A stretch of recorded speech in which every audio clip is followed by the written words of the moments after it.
All right, it's 7:30. Celeste, are you on the line? All right, let us just confirm the live stream. There we go. Yep. All right, give us 45 seconds, and it's a virtual meeting, Mayor, so I will need to read the standard announcement, and then I can do the roll call when you're ready, and I'm letting Mr. Schneider in. Hey, we're good. All right, Mayor, we are good on live stream, so when you're ready, I'm glad to do the announcement after you call order. All right, let's call the meeting to order. I'll turn it back over to you, Ms. Mester.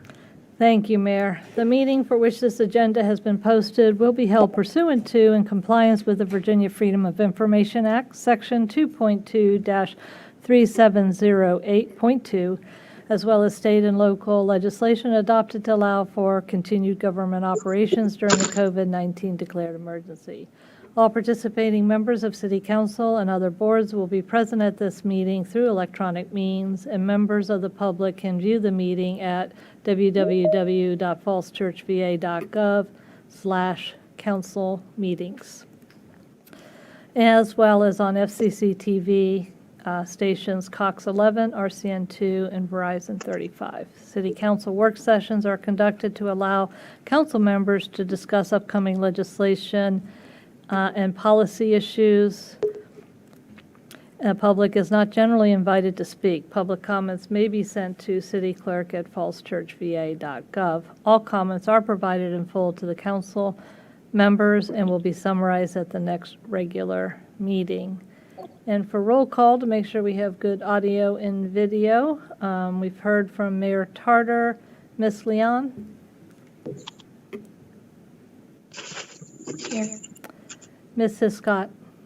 Here. Ms. Hardy? Here. Mr. Duncan? Here.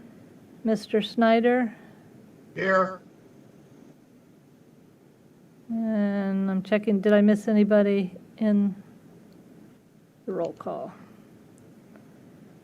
Thank you, Mayor. And of course, we do have members from the CACT present and staff for your meeting this evening.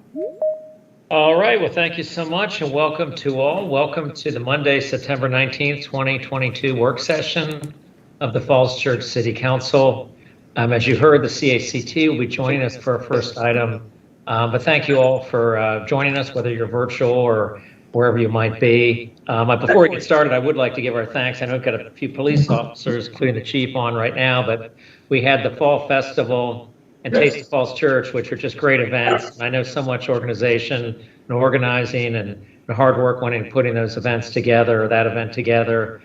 And also the Run for the Schools, which was Saturday morning, another event that took a great deal of planning, and just all the whole weekend was wonderful. So our thanks to the Education Foundation, particularly our own Debbie Hiscott and the chief and the other members of the police force and city staff, Parks and Recs. Just a great weekend to be here in Falls Church, so thank you to you all. With that, I'm going to go ahead and call the first item, which is with our friends at the CACT, a 20-mile-an-hour speed limit policy discussion. So I don't know, Chief, are you going to be handling this, or who's going to be presenting staff side of this? Mayor, I believe Zach Bradley's going to take it. Okay. Maybe if I could just make a few introductory comments, and then we'll do some teamwork on it. Mr. Bradley, Public Works Director, was the staff lead for the first two items, the 20-mile-per-hour speed and the proposal for resourcing smaller transportation projects in the context of large core infrastructure needs. With the CACT, we're looking forward to having these two policy discussions with the City Council and the CACT. And then we will also have an update on the status of neighborhood traffic calming projects, and Mr. Sykes is on the call as well. And this was a briefing that was given to the CACT at a very recent meeting with them, and we'll share that information and that discussion with the City Council as a whole. So first up of these transportation-related items, the 20-mile-per-hour speed limit policy. I'll just note that this consideration of this policy is on the City Council work plan, and we've studied it with a team between Public Works and law enforcement, and we want to share our recommendations on that. What is on the table is a lowering of the speed limit from 25 miles per hour to 20 miles per hour on local residential streets. And I'll let Mr. Bradley describe what those, what that means in terms of our terminology. And then we would like council direction on this policy. And then we will discuss next steps based on that direction. So let me turn it over to Mr. Bradley, and I want to thank the chief for being here as well to give a perspective from the perspective of enforcement. Mr. Bradley. All right, thank you for that introduction, Mr. Shields, and good evening, Mr. Mayor and council members. So just real quick, do a quick summary of the staff report.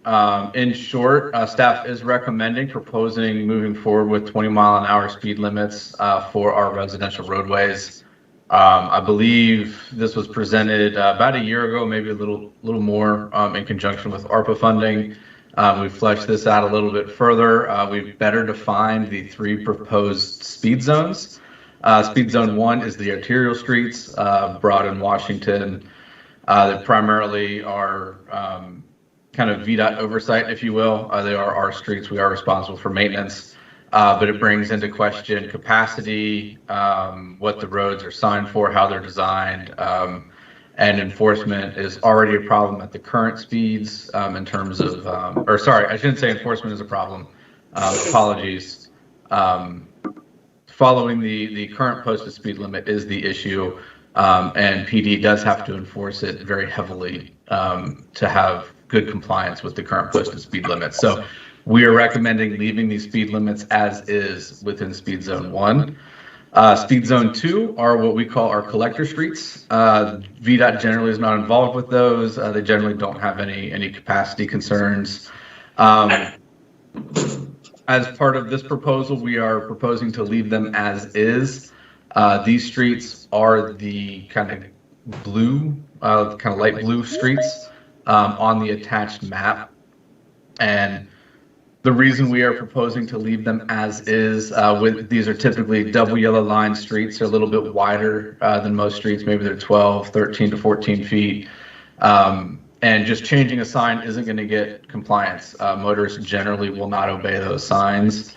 And those streets need additional measures to try and get that compliance. So speed zone 2 streets, while they're off the table initially, these are streets that as we do reconstruction on, as we do other CIP projects, kind of so on and so forth, we can look at implementing the 20-mile-an-hour speed limits that way. And with those narrower streets, with those traffic calming items, bump outs, speed humps, whatever they are, we can get the compliance through that. Speed zone 3, which are kind of I call it the orange, if you will, streets that are on the map. Those are our residential streets. Those are streets that generally we do a lot of NTC projects on. I believe I attached about 15 streets worth of data in terms of speed and traffic volumes dating back, I think, upwards of about 5 or 6 years to this staff report. It shows generally overall most motorists are between 20 and 30. Some of the higher streets that have the 30 are roads such as South Oak, Marshall, East Columbia, kind of the destination streets, if you will, where cars have a reason to want to go through, right? They're not just going home. They're trying to avoid a traffic light. They're trying to get to a metro station, something along those lines. We recognize not every single one of these streets is going to be perfect. However, based on the data we've seen through the neighborhood traffic calming program, based on what we've seen out there, we are comfortable lowering those speeds to 20 miles an hour. And we do expect some pretty decent compliance out there. As stated, the data provided, those are traffic calming streets. So those streets already have those traffic calming measures. Some of the more recent ones that were included in there are active projects that I'm sure Mr. Sykes will touch on a little bit later. But generally speaking, we do feel good that compliance will be good without beefed up enforcement or a significant amount of enforcement consistently. That said, this is going to require a kind of outreach campaign, a big kind of PR and Office of Communication lift to notify everybody. And we will have to adopt an ordinance in order to lower these speed limits. The state granted us that power within the last couple of years. You have to forgive me, I don't remember the date. But we do have the ability to lower speed limits. The police generally do have some very up-to-date kind of, speed detection devices in terms of LiDAR on the cruisers, and kind of how they can track that, how they can enforce that. But I think that's generally where we're at, and kind of what we're looking at. So I'll stop there and see if Chief Gavin has anything to add.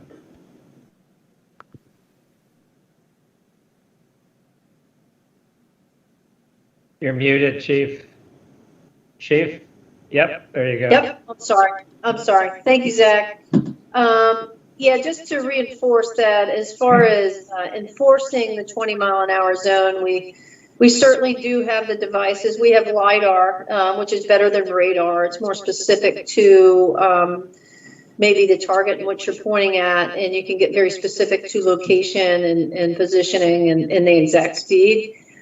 We have those devices, as does the Sheriff's Office. We have 13 officers that are certified and LiDAR trained. That's the first class they get when they come out of the academy, is LiDAR trained. As you all know, we do have an officer that is specifically assigned to traffic at this point. I think the timing in this is good. Coming out of COVID, what we realized is that there may have been less cars on the road, but we did see a lot more aggressive driving, speeding, and reckless driving. And what caused that, the cause of some of that caused a lot more severity in accidents. So I think this is a great campaign. I think it's good timing. I can assure you that the police department and the Sheriff's Office is equipped to enforce it. We can only enforce it if there is adequate signage, though. We have to be careful that the signs are there and that the speed zones in which are defined. So, somebody coming out of a 25-mile-an-hour zone into a 20-mile-an-hour zone, we have to be very, deliberate as to our signage. And working with DPW, I think we can accomplish that. All right. Any other staff presentation, Mr. Shields? No, sir. All right. Well, let's. Why don't we start with our friends at the CACT and see if they have comments or questions, either for staff or for City Council. Let's see who we've got. Let's see. So we've got a hand up. Let's take a look and see who. All right, Arthur, you're up. Thank you. I worry that we're not focusing in on the objective here, because the fundamental objective we need to focus on is pedestrian bicycle safety. And if we already have, say, 15% of drivers going above 40 miles an hour on Columbia, which you'll see those statistics later tonight, do we really believe that 20 mile an hour, changing it, putting the effort into the additional signage, the resources, is that the best use of our very limited resources in order to lower the risk to pedestrians and bicyclists and other vehicles? That's our end goal. That's what we really want. We want safer streets. We wanted more comfortable streets for everybody. And is this the best use of our resources in order to meet that goal? I mean, it looks great. It sounds like, oh, we're doing something, we're lowering the speed limit, but we want to be effective with limited resources. Is this the best use of those? That's the question I have, and I think a lot of people in the community will be asking that question as well. All right, good point. Other comments or questions from CAT? Let's start with CACT first. Anyone else have a comment or question? Andrew? Yeah, hopefully the audio here works. I'm sitting next to Letty. Yeah, we can hear you. Okay, great. To the question about, I think to the point about signage, I sense I'm just looking at it, it feels confusing to have a lot of these side streets off of sort of collectors be 20-mile-an-hour streets. Creates a lot more need for signs because just living on Lincoln, there's several side streets that aren't signed today that would need signage. So it feels like maybe my overall question is why are we having keeping these 25-mile-an-hour streets, which for a couple of reasons that strikes me as a lot of them are bike lanes or bike routes anyway. So we're basically saying that the places where we want our cyclists to share the road with cars are going to be higher speed than other roads. So that strikes me as a bit maybe not the direction we want to go. If you look at the speed data, which we'll see later, a lot of the speeds on the routes that we want to make 20 miles an hour have higher speeds than the places we don't want to make 20 miles an hour. So the logic there doesn't seem to stack up. I've talked to some neighbors on West and Lincoln and Hillwood and about the idea that they may be excluded from the 20-mile-an-hour limit, and they were, a little bit surprised and annoyed by that because all those streets particularly have been fighting for years to get safer streets, and feel like this is just, we've had done traffic calming on those streets, so why shouldn't they be 20 miles an hour? Similarly, from a communication standpoint, the easier we can make this, I sense, is the better. And so saying that sort of all streets are 20 miles an hour, or at least all streets, but Broad and Washington, even though I would argue we should include those, just feels like much easier to enforce, much easier to communicate. This is a 20-mile-an-hour city, big sign when you come in, easy done. It's also distinctive and special.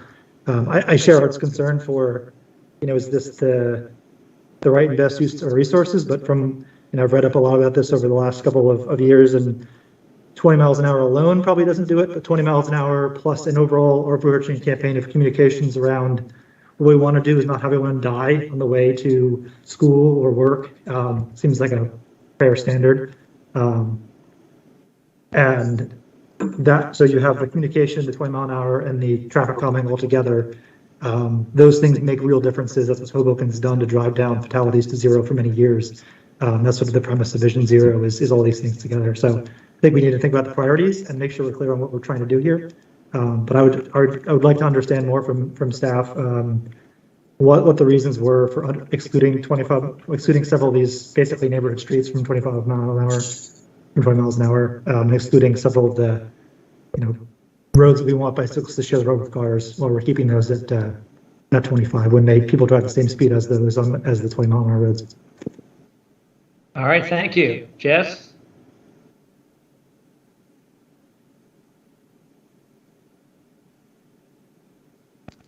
Jess, Hello, are you? can you hear me? Yes, we can. Oh, hi. Thanks for having us tonight, and thanks for the presentation, Zach. And I just wanted to say I could not be more excited the direction this is going. I think it's a great first step. Not to, discount what Andrew just said about, possibly looking at the other streets as well. But I'm really appreciative of the directions it's going. You guys know I have also been spending a lot of time researching and reading and about traffic calming and 20-mile-per-hour zones, and I think we're definitely going in the right direction to help save lives. Again, most of my son was almost hit right in front of my house, right in front of me, and it was the scariest thing. And 3.5 years later, I'm still obsessed with trying to get this done. So anyway, just wanted to put that out there. Thank you. Thanks very much. Dave? Sure. Thank you, Mr. Mayor and Mr. Bradley and Chief Gavin and members of council and city staff. We really appreciate you all having us here. We really appreciate you bringing this important topic up for discussion. For those of us who spend a lot of time reading up on transportation theory. We've seen a lot in the last few years about the survivability of pedestrians being struck at 20 miles an hour versus 25 miles an hour or higher. So I would urge anyone who's interested in kind of the greater question of why to do this to take a look at that. So just Google, pedestrian 20 miles an hour versus 25 miles an hour. I think it's 70% deadlier to be struck at 25 miles an hour versus 20. But I would certainly echo what my CACT colleagues have said about, we still have the issues of a lot of our streets are designed for cars to go as efficiently and fast as possible. And we all know that there are enforcement concerns. So I think if we can, and public education concerns. So I think if we can hit on those four things, from having a lower speed limit on more city streets, having a better public education campaign, doing more enforcement, and also, to look ahead later tonight to do more rapid safety improvement type projects to improve just to make it clear to drivers that they're not welcome to go as fast as they have been going on our city streets.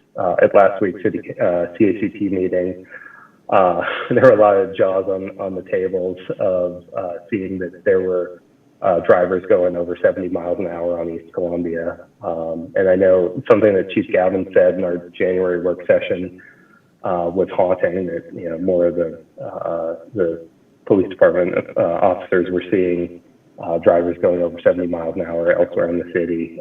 So the danger is here now. There are many other municipalities that have been doing this before us, from DC to large swaths of the United Kingdom, some large cities elsewhere in the country. So I think this is a very important step for us to take, but we do need to back it up with more enforcement, education, and I would say most importantly, design changes to help make sure that drivers know that they're not allowed to go this fast. So thank you all. All right, thank you. And other members of the CACT, is there anyone else on the CACT who didn't have a chance to speak yet, who'd like to say anything right now?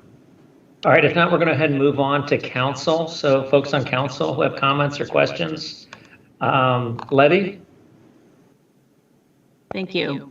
So first of all, Zach, thanks for joining us on vacation. I got your out of office message, so appreciate you joining us on your vacation. So hearing all the comments, I appreciate the CACT's input on this. Clearly, I think this is a case of and not or. So, right, we're not doing 25 miles an hour and then nothing else. And so I think if nothing else, I think we've learned that enforcement's key, and then ultimately street infrastructure and design where it's physically hard for people to speed is really important too. And so what I want to hear from staff is, even if we do this and move forward with the 100,000, I think that's recommended in the staff report, does that preclude us? Does this take away resources from all the other programs that we are investing in, like traffic calming, the sidewalk program, hopefully that small stuff proposal that we're going to talk about shortly? And if it doesn't, then I'd say we do both. So I'd love input from Wyatt or Zach on that point. Yes, so I can take that one. I think the simple answer is no. This program is being funded through ARPA dollars. You'll have to forgive me. I don't have a whole lot of notes in front of me tonight. I believe we have 100,000 set aside for the program. So it is low-hanging fruit for us. It's something that's relatively easy to implement. We have staff all throughout DPW, so operations, engineering, everything that can assist with implementing this, whereas some other more technical, more engineering-like programs, being frank with everybody, we're not capable to do at this moment in time. We still have a vacancy, so this is something that through a group effort we can move forward with, and it does not impact other infrastructure, other investments.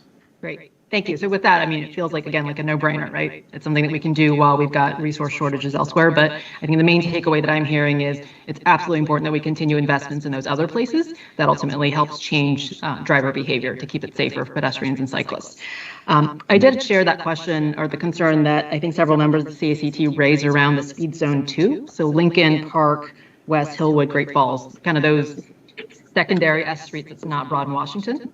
Zach, is the thinking there that, when we do projects like greening of Lincoln, that's when we can then, because we'll have the infrastructure that physically makes it harder for people with speed, that's when we'll be able to do 20 miles an hour on those streets? That is correct, yes. We know, and just being flat out blunt, we know that those blue streets, if we just hang a sign, nothing is changing, right? We know that there is going to be zero driver behavior change, and hanging a sign doesn't get us anywhere. So those blue streets will happen. They just need to happen as part of a larger project, whether it's an NTC project, something as greening of Lincoln, some other kind of substantial CIP level project. That is correct. So it'd be great for us to list out kind of when those changes might be coming to those streets. I know greening of Lincoln is the one that comes to mind. Park Avenue is probably the 2027 kind of timeframe based on the Great Streets project. But if we have active projects for those other streets, it'd be great to say like, hey, once we do X, Y, and Z infrastructure updates on those streets, that's when we expect we'll go from 25 to 20 miles an hour, just to manage expectations in the neighborhood and let them know that it's not that we're forgetting about them, but we just think that without the infrastructure changes, it won't be effective by itself. That's my suggestion there. And then a question for maybe both Zach and the chief. So I know we also have the extra $200 fine speeding signs in certain streets. Is that across the city? And is that something that we can make universal across the city when we're doing all the signage change? Because I see them on a handful of streets, that if you're speeding in those certain areas, there's an extra fine, and maybe that serves as a deterrent. I'll take that, Zach. In terms of, I was talking to the officers prior to this meeting to see, how often are we enforcing that? And it really is at their discretion based on the violation before them. What they've found is when somebody is egregiously driving 20 over, they usually write them for reckless. If they were to write him for the enhanced penalty in addition to that, it sounds like the judges seem to be throwing those out and just sticking with the reckless. But yes, they are on, obviously you see them on East Broad. There are a few other, I think some on Hillwood. But it is an enhanced penalty. I think it is an incentive for people to drive slower, particularly when they get hit up with this. I know that I've had jurisdictions locally call me to say, how did you get that done? But it is an option that the officers have to enforce it. And not to say that each time that they write the ticket that it goes through court, because oftentimes what happens is, depending on the speed limit and the judge's position on this, sometimes he's been throwing or she has been throwing them out. So do we have, authority to put those up on all the streets, or is it only certain streets, that enhanced penalty sign? I think we do have it as it's defined on residential streets. So, and the code reads, let me grab the code real quick. I have it in front of me. We don't need to solve it tonight. I think my point is that if we're going to go and update all the speed signs, because I do think that's a pretty scary deterrent to have to pay an extra $200 fine, whether the officer actually follows through on it or just uses the reckless part for the ticketing, I think is, obviously officer's discretion. But I think that if we're going to go to the hassle of updating the signs, it might be worth thinking about where we might be worried about that egregious behavior and put those enhanced penalty signs in conjunction with the new speed signs. Yes, I would agree. I can work with the chief and look at this over the next day, because I believe that it may be that those residential districts are defined in a way that most of the city is included, but we should verify that and we'll get back to everybody. Great. Yeah, I would very much support that. So if we have the ability to do it while we're going to the trouble of doing it, we might as well get those enhanced penalty ones up too. That's it for now. And then when we actually get to the speed, is that a separate discussion? Because I did look through the speed data in the back part of your staff report, Zach.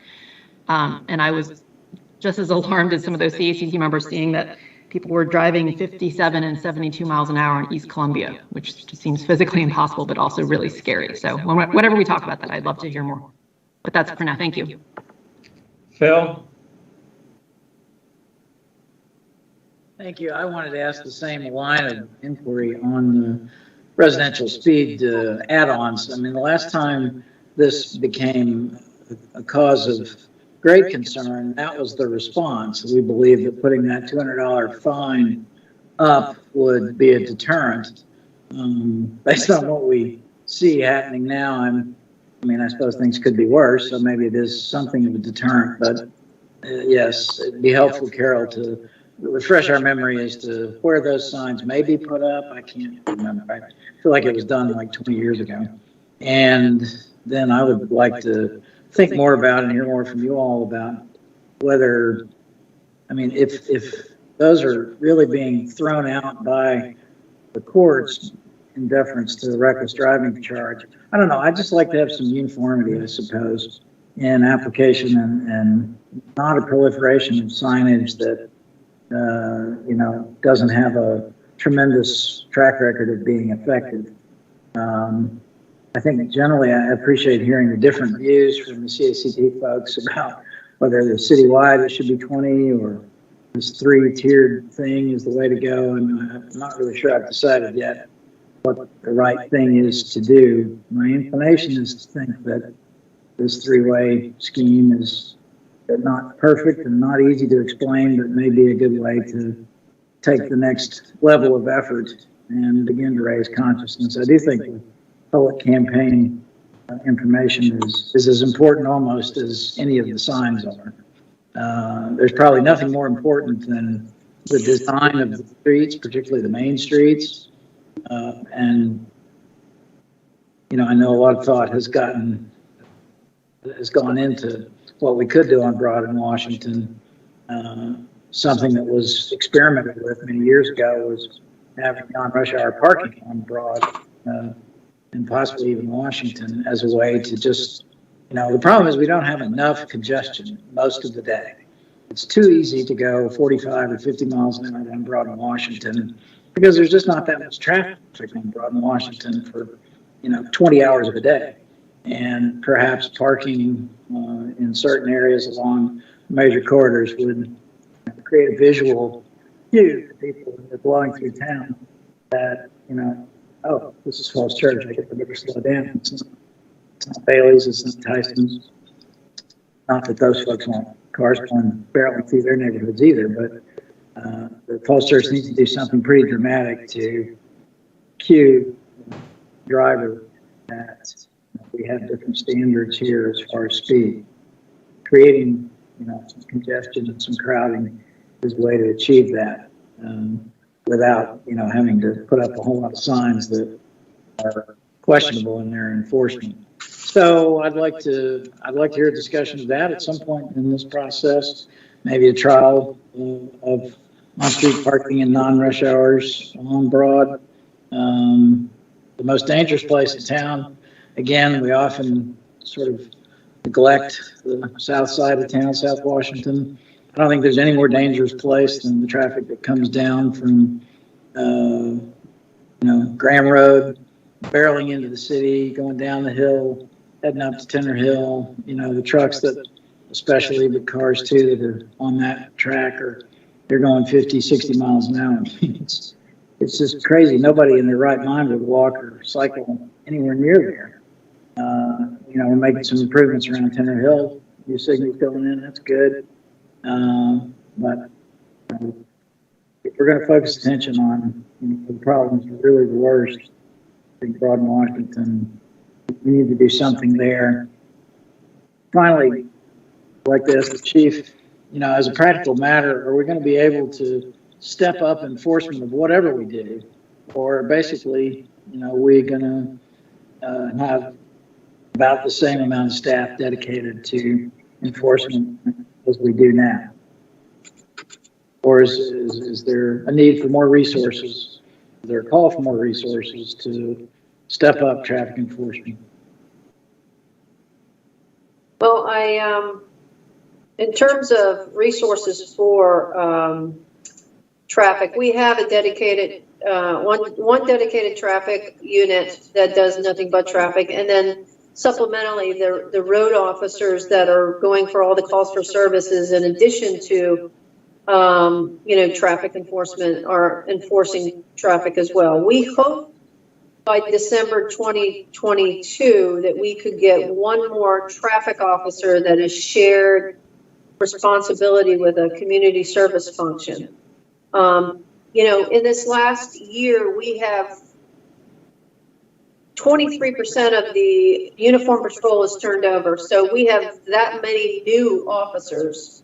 So getting them trained up and ready to be a solo patrol has been our primary function.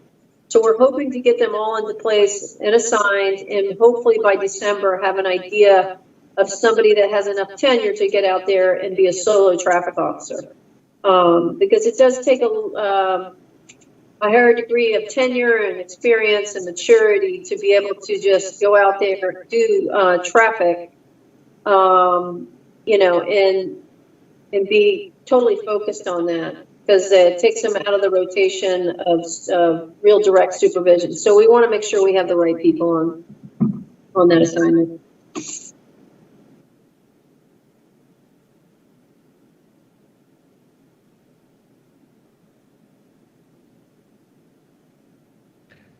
All right, Dave Snyder. Sure. Thank you for a very good discussion. You know, it's like in so many areas, Richmond really ties our hands in the highway safety area as well as so many other areas. And we've been granted some leeway, limited and far less than we wanted in many areas of highway safety. One was electronic speed enforcement, which we're moving forward on. And the other one is the ability to reduce speeds to 20 miles per hour. And shame on us if we don't use the authority we've been given, limited as it is by the legislature.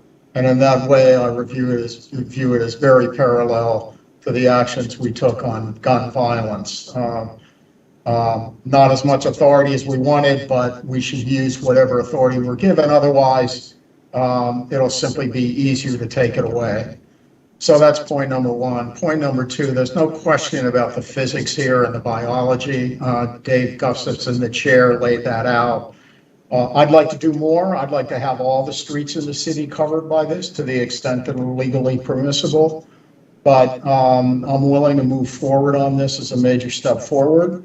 No one says it's the pure solution to bad driving behavior, including speeding, but it's a key part.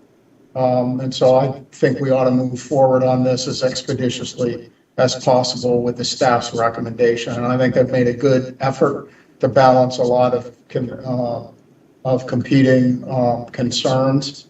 And it's part of our response to our citizens. So their number one safety concern is the ability of their kids and themselves and bicyclists and others to use our sidewalks and streets. So it's the number one safety concern.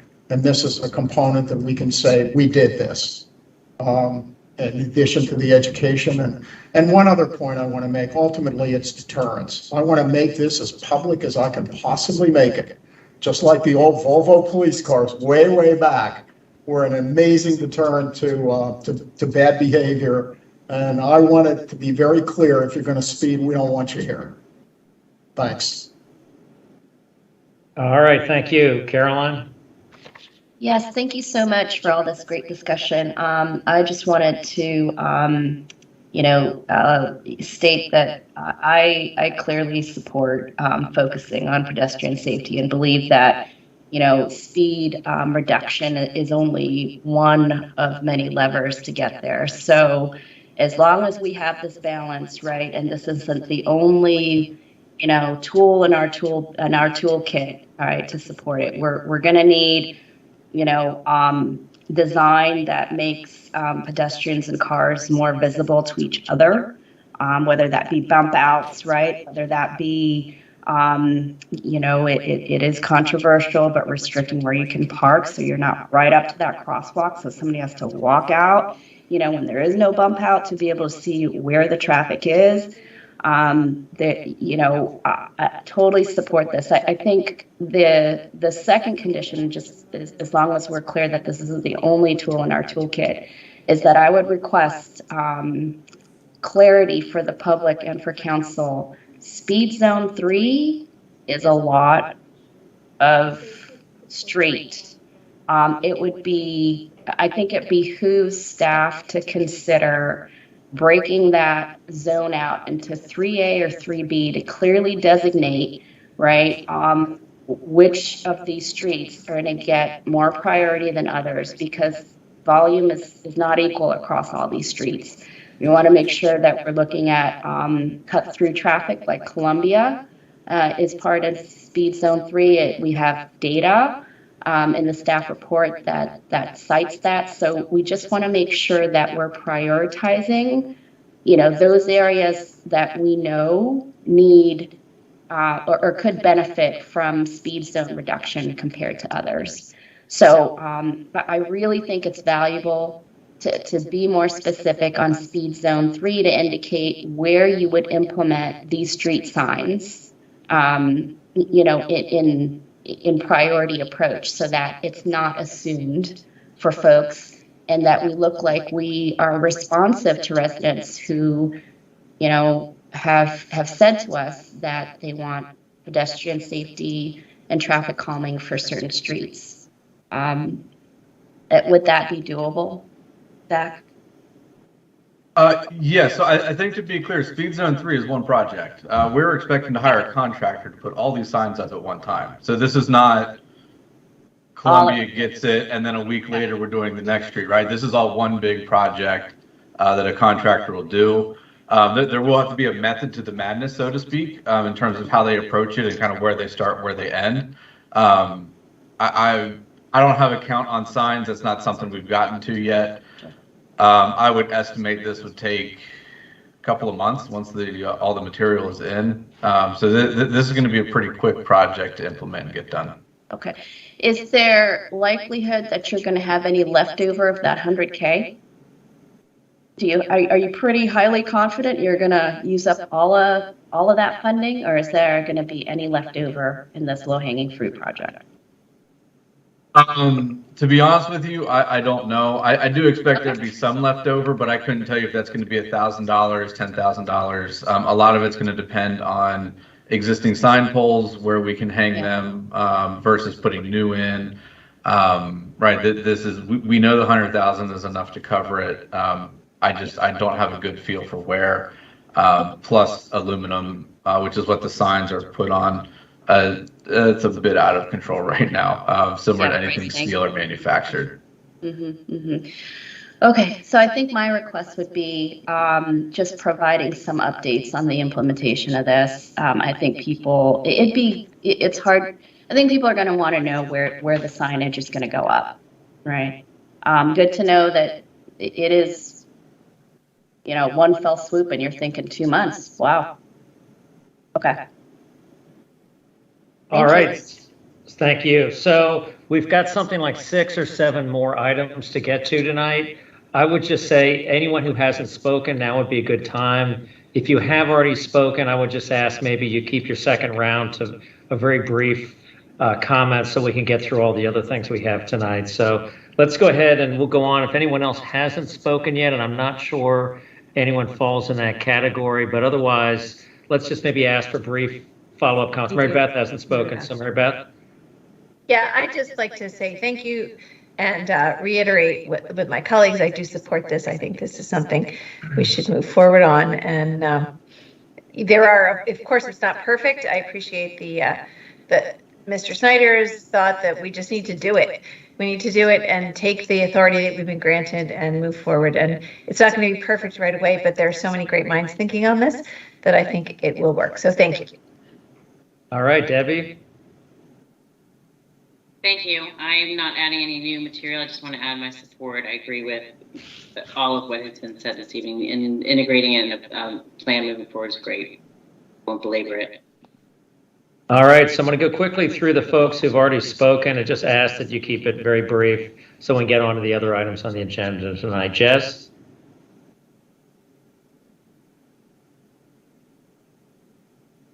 Jess, did you have anything to add?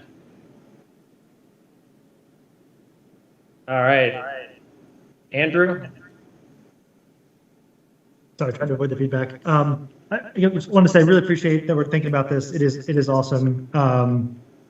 I think doing the simpler thing of all 20 is just going to make our lives easier to communicate, easier to roll it out. But I liked the ask for an implementation plan, because I think when we actually start looking at where we need signs, we want to split up 20 versus 25 in these neighborhood roads, we're going to need a lot more signs to do that. I also think the implementation plan on how long it's going to take to get the traffic calming in place is going to be important, because I suspect places like Hillwood, we've already done it. By the Tinner Hill section, like, it's probably decades away. To me, the simpler answer is, can we start to think about, let's just make everything 20, and then we have problems, we have speeding, let's go address it with neighborhood traffic calming, whether that's East Columbia or Lincoln. Let's not presuppose where people are going to follow the sign where they're not. Let's just make it all 20, rip the Band-Aid off, get it done, and then come back and do traffic calming where we have a speeding problem at that point. So I'd love to think about that as part of the implementation plan here. Thank you. All right, thank you. Andrew, or I'm sorry, Arthur? Two things. One is, if we're going to move forward with this, we can't just limit our signage to the speed zone 3 roads. We need to have signage as people enter Falls Church City, letting them know that Falls Church is 20 miles per hour on all residential streets. We need to be upfront with them, in their face, so that when they do make that turn onto a residential street, they already know. They don't have to wait for the sign on the street. We've got to get it out there, whether we do just speed zone 3 or, as Andrew wants, 2 and 3. Got to have the signage at the edges of the city, including, especially on like Great Falls coming south. The other thing I wanted to make sure of is, when you hire a contractor to bring in the signage and do all the signs, we need to set a 0 tolerance to additional obstructions or interference with crosswalks and sidewalks. A previous project did a horrible job of putting signs right in the middle of sidewalks and causing obstructions. It really was bad. We need to make it clear to whatever vendor we use, 0 tolerance to that. All right, thank you. Jess? Mr. Mayor, I'm sorry. Yep. My computer is very slow. So anyway, this can be a rhetorical question because I know we don't have a lot of time, but could we consider, and I know signage is not the answer to everything, but regarding the extra fine for residential streets, can we consider extra fine due to school zone, being in a school zone? Because we do have plenty of school zones, that we could, I think, I have a theory that might be even more of a deterrence, even though it would be still for $200. I think maybe that'll draw people's attention, make them more aware that they are in a school zone. So it could be a rhetorical question. I know we don't have a lot of time. And then the other thing I wanted to say is I know I can't speak for all of the CACT, but I personally would be happy to help with the campaigning process. If you could keep that in mind while you're, because I know that'll be a big lift for staff. All right. Thank you. So let's see, we've got a few hands still up. Mary Beth, did you have an additional comment, or is your hand still up from before?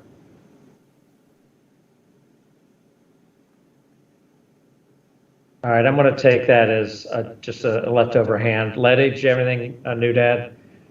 Thanks. I agree with Art on the sidewalk obstructions. Let's be careful about that. My question is really around enforcement, and I know that we have the speed camera kind of feasibility study underway. Does going from 25 to 20 change any of that feasibility or impact kind of what we're thinking automated enforcement might do?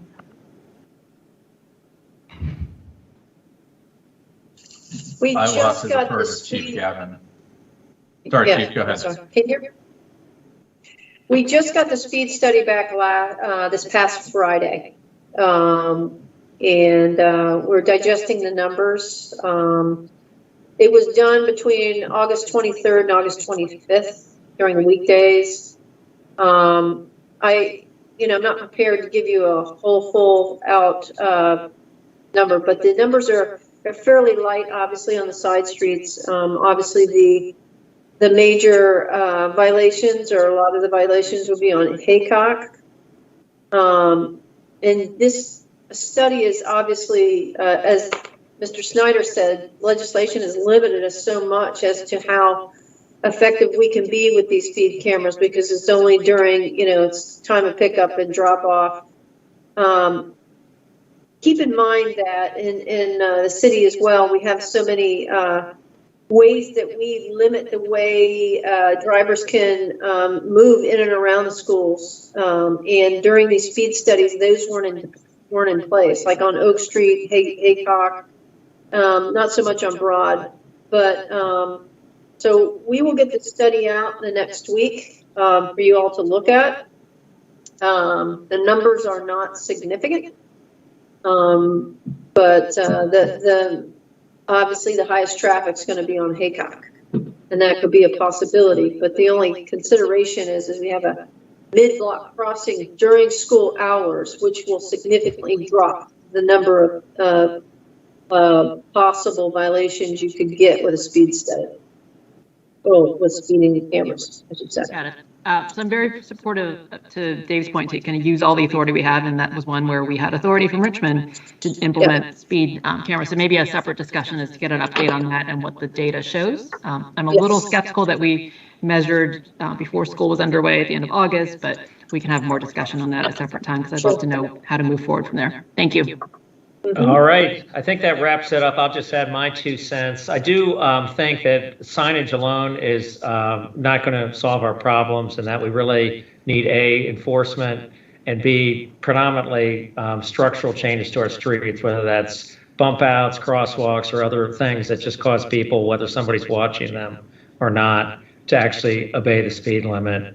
Lastly, I would say we need to get word out of contemplation of this change, so our community buys in and is willing to observe, and just basically bring the whole community along. This isn't just a kind of a top-down plan. So I think we need to get word out what we're considering and make sure we have community buy-in for this as well. But let's go ahead and move on. I think at this pace we'll wrap up around 2:30 tonight. So let's move on to the proposal for resourcing smaller transportation projects. I don't know, Zach, is that in your bailiwick, or Wyatt? So just as one quick coda to the last discussion. So the next step on that will be to come to council with a code change. And so we'll do that, and we'll accompany that with public communications. We'll ask for an effective date for a 20-mile-per-hour speed zone to be at a date sufficient for us to do just as you say, and has been suggested throughout this discussion, to make sure that the community is well aware of this change. So that's the next step, is to bring that code change to council, and we'll get back with you on the date for that, but we look forward to doing that as quickly as possible. So the next item is another item that was on the city council work plan, and that is a discussion about having the staff and the resources in-house to be able to respond more quickly to safety concerns that are raised by residents and business owners in the city, or where they're observed just administratively. And so we will present some concepts on that. And we did want to have that discussion with the city council in the context of core infrastructure.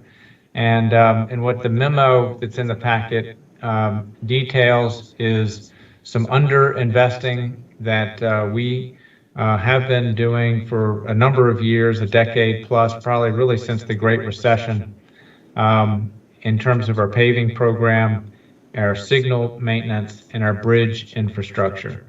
And many of the enhancements that we're looking to do, they're very difficult to pull off in a way that will actually stick and last on some of the old infrastructure that we have. And so at the end of the day, the recommendation is to do both, to invest in a more sustained way in our core infrastructure, and when we do so and as we do so, to ensure that we're following the best practices for safety, following our master plans on bike facilities, and meeting both needs. Mr. Bradley, let me turn it over to you for this briefing. All right, thank you, Mr. Shields. So yes, as Mr. Shields says, we don't necessarily have one specific recommendation. It's more of a hybrid between staffing and money into core infrastructure, so that as we repave a street, let's say, we can implement the bike master plan or bump outs or something along those lines. I guess I'll break that into two sections just so that everything's kind of clear. And the first one is what we have been referencing as the smaller transportation projects. That's Light Solution NTC, tactical urbanism, things along those lines.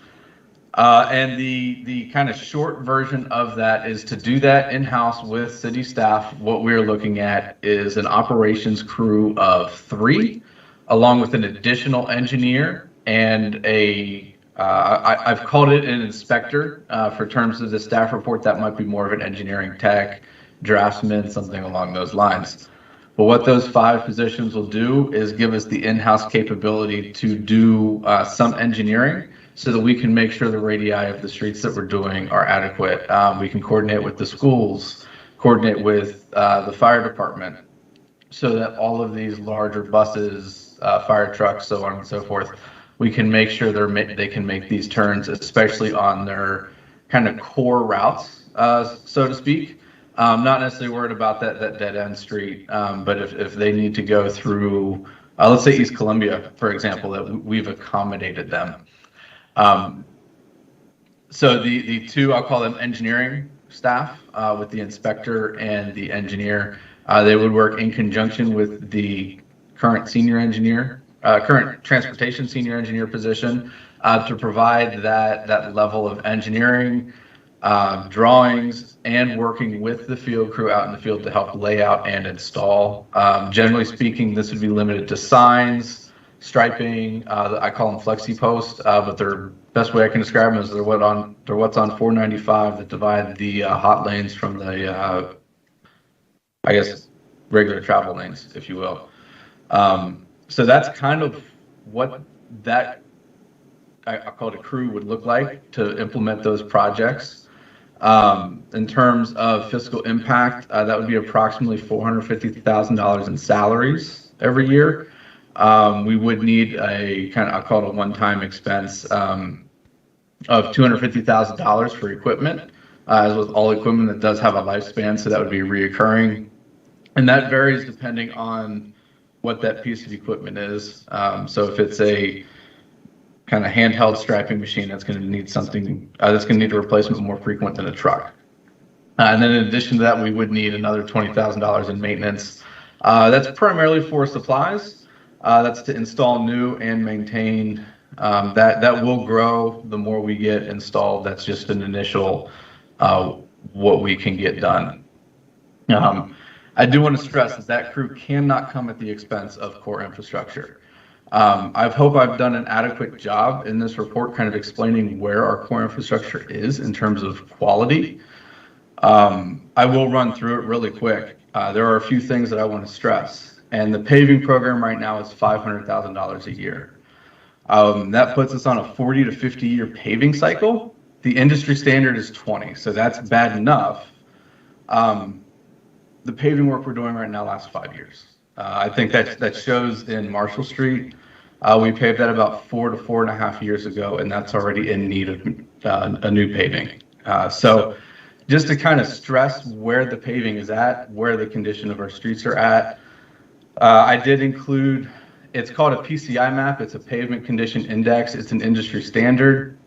The map provided is a green, yellow, red. The green streets are in good condition.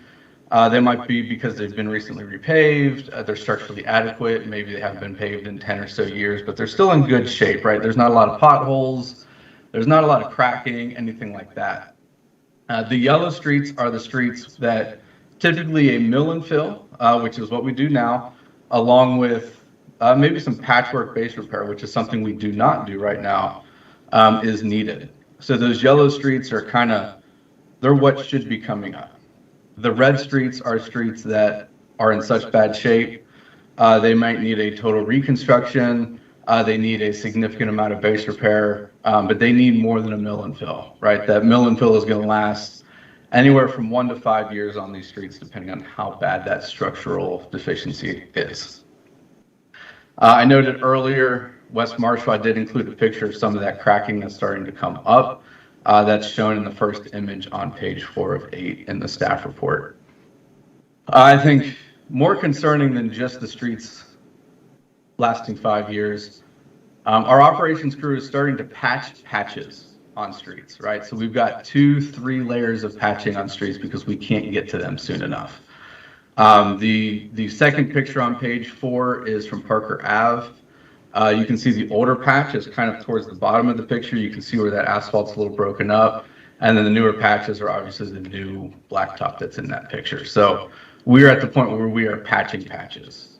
I really want to emphasize that. Kind of the other item is bridges, right? Those go along with roadways. Both Oak Street Bridge and Sharrow Ave Bridge can no longer carry school buses or emergency vehicles. Sharrow Ave, we just found out about this morning. That is new. But I did include a picture of the condition of Oak Street Bridge. There's a 4-foot long hole in one of the steel I-beams that's underneath the bridge.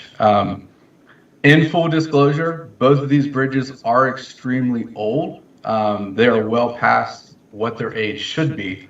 However, I do want to note that with maintenance dollars, and I'll speak to Oak Street Bridge because this is a really easy example. With maintenance dollars, simple repainting of this bridge would have extended its life. We would not have the rust issues we have. We would still likely be looking at replacing the bridge. I do want to be clear on that. However, we would not have a 10-ton load rating on the bridge. It would be substantially higher. Bus traffic would be able to go over it. Emergency vehicles would be able to drive over it. But that lack of maintenance dollars has pulled that painting away. Unfortunately, that painting is not something we can do in-house. The specialized equipment needed between the masks for the crew, along with making sure that none of that debris ends up in the stream, it's just financially not smart for us to buy. So we would need to contract that kind of maintenance out. As I stated, both of those bridges do have CIP funding. Oak Street Bridge, we're working with VDOT right now. We do expect to have a construction contract in place by the end of this calendar year, maybe very, very early next year for that replacement. Sharrow Ave, we just received funding for earlier this year, though. I don't even believe we've started engineering on it, so we are still several years away from even looking at getting that kind of beefed up and a higher load rating on that. But I mentioned Oak Street and the bridges just kind of as a general, rust happens very quickly type of example. Because our mast arms, which start on page 6, right, they're starting to rust. You can drive down Broad Street, and all of those gray mast arms have some significant rust up on them. So this is something that we need to get to, whether it's replacement, which is the long-term answer, or something more immediate, which might be as simple as painting, getting up there, kind of removing the rust, getting them painted. This is becoming more and more critical. We recently had a mast arm, I say recently, I think it was 2018, so it's been about 4.5 years. But we had a mast arm fall down at the intersection of Annandale and Hillwood. Since that time, we have developed some CIP projects to replace some of the similar type mast arms in town. However, we haven't replaced any other mast arms of that design within the town. So our infrastructure is aging. We're starting to see it fail, whether it be a street, a bridge, a mast arm falling over. We can't continue to patch it, which is what we have been doing, as Mr. Shields said, for the last several years. In addition to the obvious rust, there's also the electronics that are starting to age out. Some of them are wiring issues. Some of them are just the electronics in the signal cabinets are just old. I'll speak to Maple and Broad. That's gone into flash, I think 4 times in the last 2 weeks. That's an issue we know about. There's an issue that it's easier to or I guess I should say it's financially affordable to just kind of patch it and deal with the light going into flash every week, couple times a week. We need to replace the wire under the ground there, and the conduit won't let us do that. The conduit is either collapsed, too full, has debris in it. We're not quite sure, but we just simply can't do anything. In previous years, that may not have been an issue. We may have been able to do some odd and end projects like that. However, in the last couple of years, our signal maintenance program, what used to cost us about $1,500 per intersection per year, is now up to around $10,000 per intersection per year. So it's right, that money we used to have to replace that traffic signal cabinet or replace the traffic signals up on the mast arms, that money is no longer there. It's going to simply keeping these lights running, their green, yellow, red cycles. And it's catching up, it's more frequent. There's a couple other examples in here of dented mast arm poles. Probably the most infamous one within Public Works is the one at Broad in Washington. You have to forgive me, I can't remember the compass coordinates, but it's on the corner of the new development. That will be remaining after that development ends. That's the way the cookie crumbled on that one. So these are all kind of things that we're combating. We're doing our best to keep up with them, but the maintenance budget is just no longer there. We need to start doing more. So some rough numbers bring us to somewhere between $3 and $5 million per year. That can be something, right? The paving program and doing these structural repairs needed on the asphalt to replacing signals outside of the CIP program.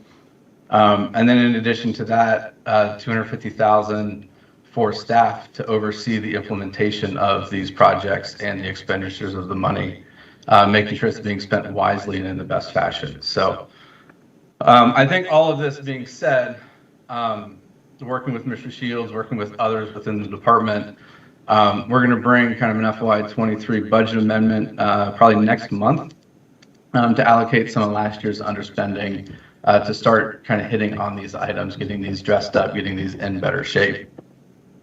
As stated at the beginning, part of this is going to be making sure that when we pave a street, the work we're doing is going to last 20 years, so that it's smart to put in a bike route, a bump out, something along those lines that, quite frankly, the flexi posts aren't just going to fall over in 4 or 5 years when that cracking on the street happens, right? We want the work we're doing to last the design life that we're seeing, or the kind of the next iteration of when we come back. So that's what that budget amendment is going to look like. It's going to be a start on that path. And I think that's about all I have. So I'll turn it back over to you, Mr. Mayor, from here. All right, thank you. Thank you very much. There's a lot to talk about. You've told us a lot of things that I think deserve our attention. We've got our folks from the CACT here. Let's hear what they have to say. Let's start with our CACT friends. Does anyone on the CACT want to comment on what we've just heard? All right, we'll go on to, well, we've got two hands. Okay, Andrew? Yeah, I love that we're considering these quick build, or quick builds as Arlington calls them, these small transportation projects. It's really, really exciting. I think it'll let us build some of the things we desperately need. Some of the things we could build with just a little bit of time and creativity. Like we spray painted on Park Avenue where the new curb bump outs are going to be. With like 20 more minutes, we could paint those and put bollards up and actually have the safety of that like tomorrow, rather than having to wait until the second half of the decade. So this is really exciting. I think it's a great thing for the city, and like our rate of injuries in the city here per capita is 3 times what Arlington's is, and it's 6 times what Hoboken's is. And the rate of injuries we're seeing in traffic suggests we should have a fatality about every 10 years. So we're sort of due. And so this is a way to make progress really quickly on keeping people alive, keeping people from going home safe. And we've had so many close calls over the last year. If we can do something like this and shift node share, keep people alive, keep people healthy, make our streets safer with a little bit of money and a little bit of time, I think it's awesome, and I'm looking forward to seeing it out there. Great, thank you. Arthur? Yeah, I just want to say that I highly support what Zach has presented. I think he's addressing something that since I joined CACT has been a continual source of frustration, which is that we don't have the resources to do the critical, absolutely necessary capital work, but also these small items. The list of suggestions we have had from the CACT and from citizens is pretty long just to put some pictures into your head of what some of these small items can be, and you've probably heard these frustrations before. Great Falls in Dorchester is an extremely dangerous crosswalk right there by Lincoln Park. The facilities folks are working on a long-term solution, but at the same time, a few little flexi poles on the current markings could go a long way to slowing down that traffic.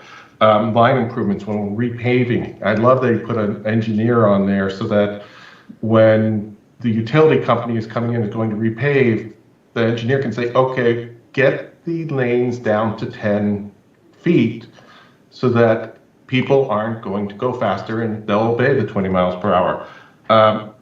Oak Street by Oak Street Elementary, there's got to be something we can do without messing with those school buses, because that road there is very wide, encourages faster traffic, and it's a school zone, it's bad. And then the last one I wanted to mention, with these projects, we have an ability to verify engineering plans that are much bigger.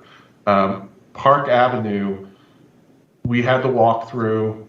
The city did a great job of painting lines on the street, and I think those lines are still there.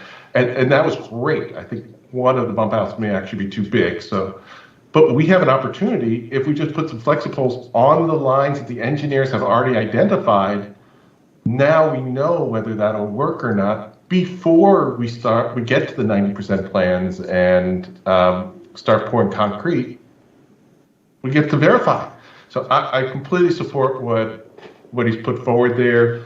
It needs to be in addition to the core infrastructure work that he put out there.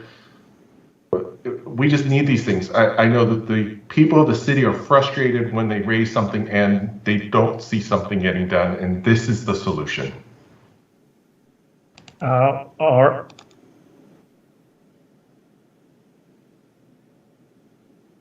I don't know if you heard me. Floor is yours. Good, sir.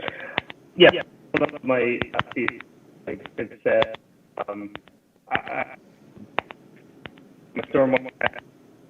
Dave, your audio is not good.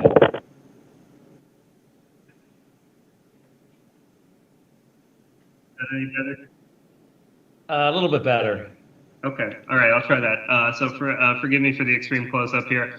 Building off what my CACT colleagues have said, I would say, it's clear that DPW needs more resources. We said that in our January work session. We know that from the stormwater front.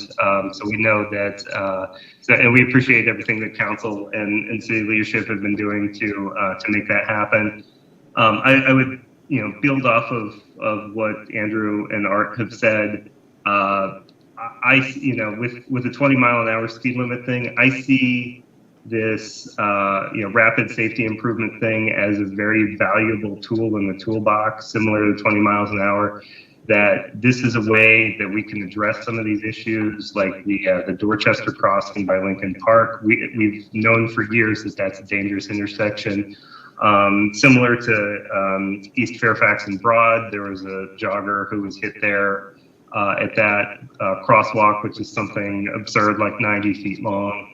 And it's a really bad angle, and people treat it as an on-ramp to Broad Street. So this is, I see this as a way that we could get some improvements in place where we can get some measurable data for a very low cost, and before we even start the neighborhood traffic calming process, that we can see that some of these intersections will get safety improvements really quickly. But I certainly understand what Zach's saying about the financial and staff constraints in DPW.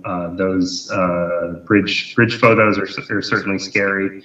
But it's also scary to be a pedestrian or a bicyclist in many parts of the city right now. And I'm willing to have drivers go over some bumpy pavement for a while longer.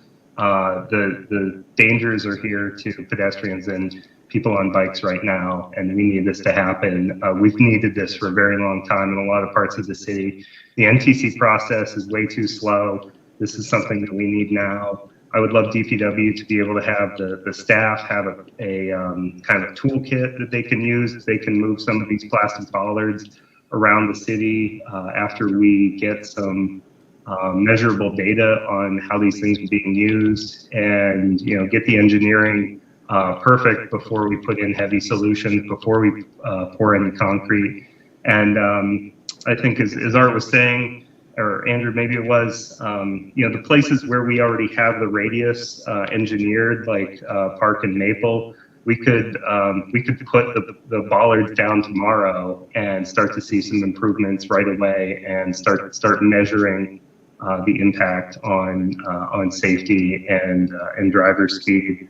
And so, I would just ask for you all to give this strong support. And also, Zach, I would say, there are legions of citizens that are willing to help out with any sort of painting that needs to be done. That's common practice in Atlanta, as Andrew can tell you, and elsewhere. And I'm happy to walk around with a wrench and help bolt any bollards back in place that get hit. But I'd rather a bollard get hit than a child. So that's what we're talking about right now. We have gotten lucky for no fatalities in the recent past, but there are a lot of concerned people out there, walkers, parents, people on bikes, and this is a way that we need. We need this tool now. I don't want to wait to help improve the asphalt so the drivers from elsewhere in the region are going to be able to go faster. We need to protect the pedestrians, and we need to protect the people on bikes now. Thank you. All right, thank you, Jess. Hi again. I think these are all great ideas. If it's not on the list, I want to just put a plug out for the Fairfax Broad Street intersection where the crosswalk is really long, and I think there was a bicyclist just hit a few months ago. And then I also just wanted to say, comment on one thing that Zach said about if getting into maybe a process where when you repave a street, I heard you say that automatically you're going to look at, you could automatically look at improving other things like, for instance, curb extensions. And I just wanted to say that I think that is a really great time to do that, because you're already working there. And with the number of NTC projects that are being requested, I think that's the direction where we're heading anyway. And that is kind of the way that the industry is designing intersections now, with safety in mind. So I like that idea. That's all. Thanks. All right, thank you. So let's see who else we've got here. Dave Snyder. Dave? Dave? Thank you, and thank you for this proposal. Frankly, listening to some of these smaller projects, it's not like we have any choice. I'm a little bit amazed that they've been left to go to this point before we were advised about it, or that it wasn't taken care of. How many people do we have in Department of Public Works now? We have about 50 in total. I think we're at 28, 29 in our operations division. And the remainder are in our engineering admin side, various different divisions, whether it's CIP, project managers, procurement, or one of 3 engineers for stormwater, sanitary, and transportation. So, again, I'm a little surprised that some of this stuff has been left, like the corroded arms over the street for the traffic lights. I'm a little surprised that some of that's been not done. But that said, I support the overall thrust of this. But I want to make sure, I want to, it raises questions about what does DPW really do? And why aren't some of these things being taken care of with current staff? But I'll leave that aside for now. The issue before us is this initiative, which I fully support in terms of what it will achieve. And again, I honestly believe there's no choice. This is fundamental government, it's fundamental infrastructure, so it needs to be done. So however we get it done, we need to do it.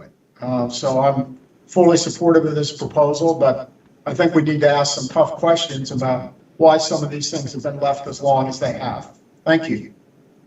Letty? Thank you. So I share in the CACT's enthusiasm for this kind of quick build, smaller project investment. I think it's long overdue. We clearly get lots of resident requests for that. So I'm actually going to start backwards, though, from Zach's presentation. So Zach, I hear what you're saying. And frankly, your latter half of the presentation is actually pretty damning. So in the time that I've been on council, at least the past 6 budgets I've been involved in, that hasn't been like an explicit trade-off that's been presented in front of us, and clearly should have been brought in front of us as something that is in dire situation, like showing us the photos of the bridge maintenance and the signals. Like, that's scary, and that's a big safety issue that's looming. And so I absolutely think we need to fix it. I will admit that I'm less of a fan of paving, unless we are putting in bike lanes or pedestrian infrastructure while we're doing the paving. But I hear you that we've clearly been underinvesting. So why I think we look forward to kind of a recommendation on how we can right that ship, because I think we are long overdue on that. So that's how I feel about the second half of the presentation. On the first half of it, which I think is being responsive to what council's put on the work plan, is how do we get more responsive to all those resident inquiries? Can you give me some more examples of the types of projects we can get done with that 450,000? Because I want to make sure we're all on the same page. I think we all have high hopes for what this can accomplish, and I want to make sure we're realistic in the types of things. I heard things like flexi posts and signs. What about bike lanes, crosswalks, raised crossings, bump outs, LPIs? I'm a big fan of LPIs. Like, are those all in scope of what this kind of quick build team could do? The striping and signage is within scope. LPIs still need to go to our outsourced engineers for traffic. And full disclosure, if we want to do more LPIs, we do need to retime our signals. I know we just did that within the last few years. We'll probably do again anyway. But to just go out and put LPIs in at a lot of our signals means that we will throw out a lot of our signals from a coordination, right? So I'll speak to Broad and Washington. It's very easy to do. The distance of those crosswalks, to have the LPIs come on and to kind of force those pedestrian movements to come up every cycle does kick that signal out of that coordination with everything else along Broad and Washington. And it typically takes 10 to 15 minutes to get back in sync. So I guess I say that kind of as a long-winded description of, yes, we can do LPIs probably at just about every signal if the traffic timings are kind of coordinated amongst themselves. Otherwise, we'll just end up with traffic for days, and what is probably maybe an hour-long rush hour right now will be multiple hours long, which I know is not the end of the world, but we do want to kind of limit how much congestion we cause. We do not want to cause so much where motorists start to get frustrated, start to run red lights. Yes, we have enforcement, but we do want to keep in mind kind of the safety components of frustrated drivers and what they bring to the table. Got it. So I'm hearing that all the things that we've been hearing from the CACT with this kind of quick build team, we can hopefully get to. We'll probably need some prioritization, but we think we can do all those things. Correct, yes. Okay. So I'm very much in support of it because, again, we've been hearing so many resident requests for those. I would definitely support it, and I guess we'll look to Wyatt to figure out how quickly we can move on it. But to the second half of the presentation on the maintenance that we frankly need to do a better job of taking care of. If I were to prioritize, I would put signals and bridge maintenance higher up, mainly because I think the safety issues are looming and I worry about that. And if signal upgrades can help us do more LPI, Zach, then I certainly would be supportive of that too.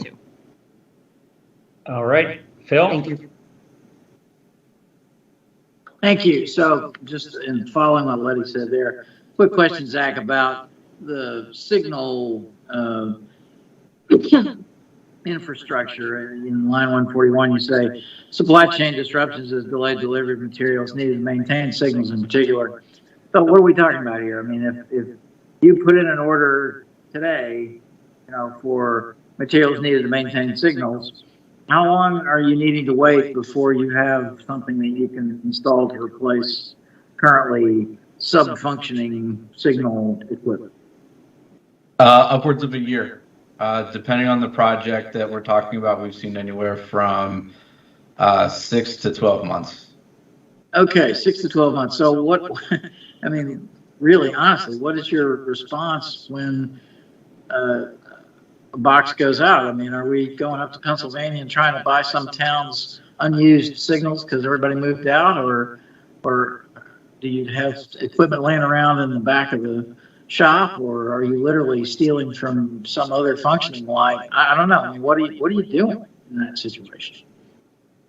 We have some spare equipment in inventory.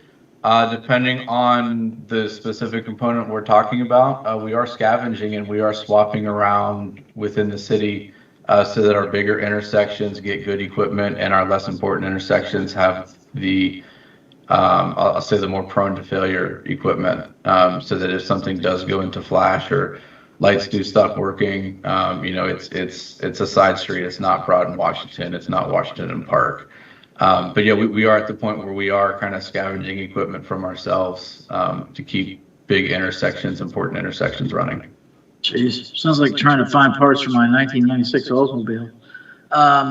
Okay, well, let me step back and say thank you for calling to our attention, you and CACT and everybody who's been involved here, this situation. I mean, I'm in the long run optimistic that we will meet this core infrastructure challenge just as we met infrastructure challenges for schools and city hall and library and stormwater. I mean, we have it within our capacity to do this work. It's just a matter of, allocation of resources to the most urgent areas of need. Pursuant to that, so in line 156, it says, city staff will be bringing forward FY23 budget amendment, you mentioned this, in October, to allocate underspending and possible revenue surplus. So I'm wholeheartedly in favor of, scraping together every penny that we can find in the cracks of the couches to apply it to this particular core infrastructure challenge. My question is, the personnel that you outlined that are necessary to do this, that typically would not be allowed to be funded with, one-time money like underspending and revenue surplus. Can we, I assume it will take some time to line up a staff of the sort that you outlined. Can we get started are we getting started on trying to hire those positions? Can we give you the green light to do that rather than waiting until budget season or next July or whatever? I don't want to wait that long. I think the core of your question is better answered by Mr. Shields, but I will note that with the expected one-time money, it's something that, again, through a group effort within DPW, with existing staff, and even in lieu of the vacancies, we do feel we can get expended and get things moving along. Mr. Shields, I'll hand it over to you for kind of that core question of hiring versus funding and all of that. So, Okay. and Mr. Duncan, I think is, the entire council is very familiar with this conversation, and you alluded to it about having on, recurring costs like additional positions done in a mid-year budget action. So we wanted to bring this proposal forward for council's consideration. If we do move forward with salaried positions, then we just need to bookmark that and know that that's a commitment going into the FY24 budget development.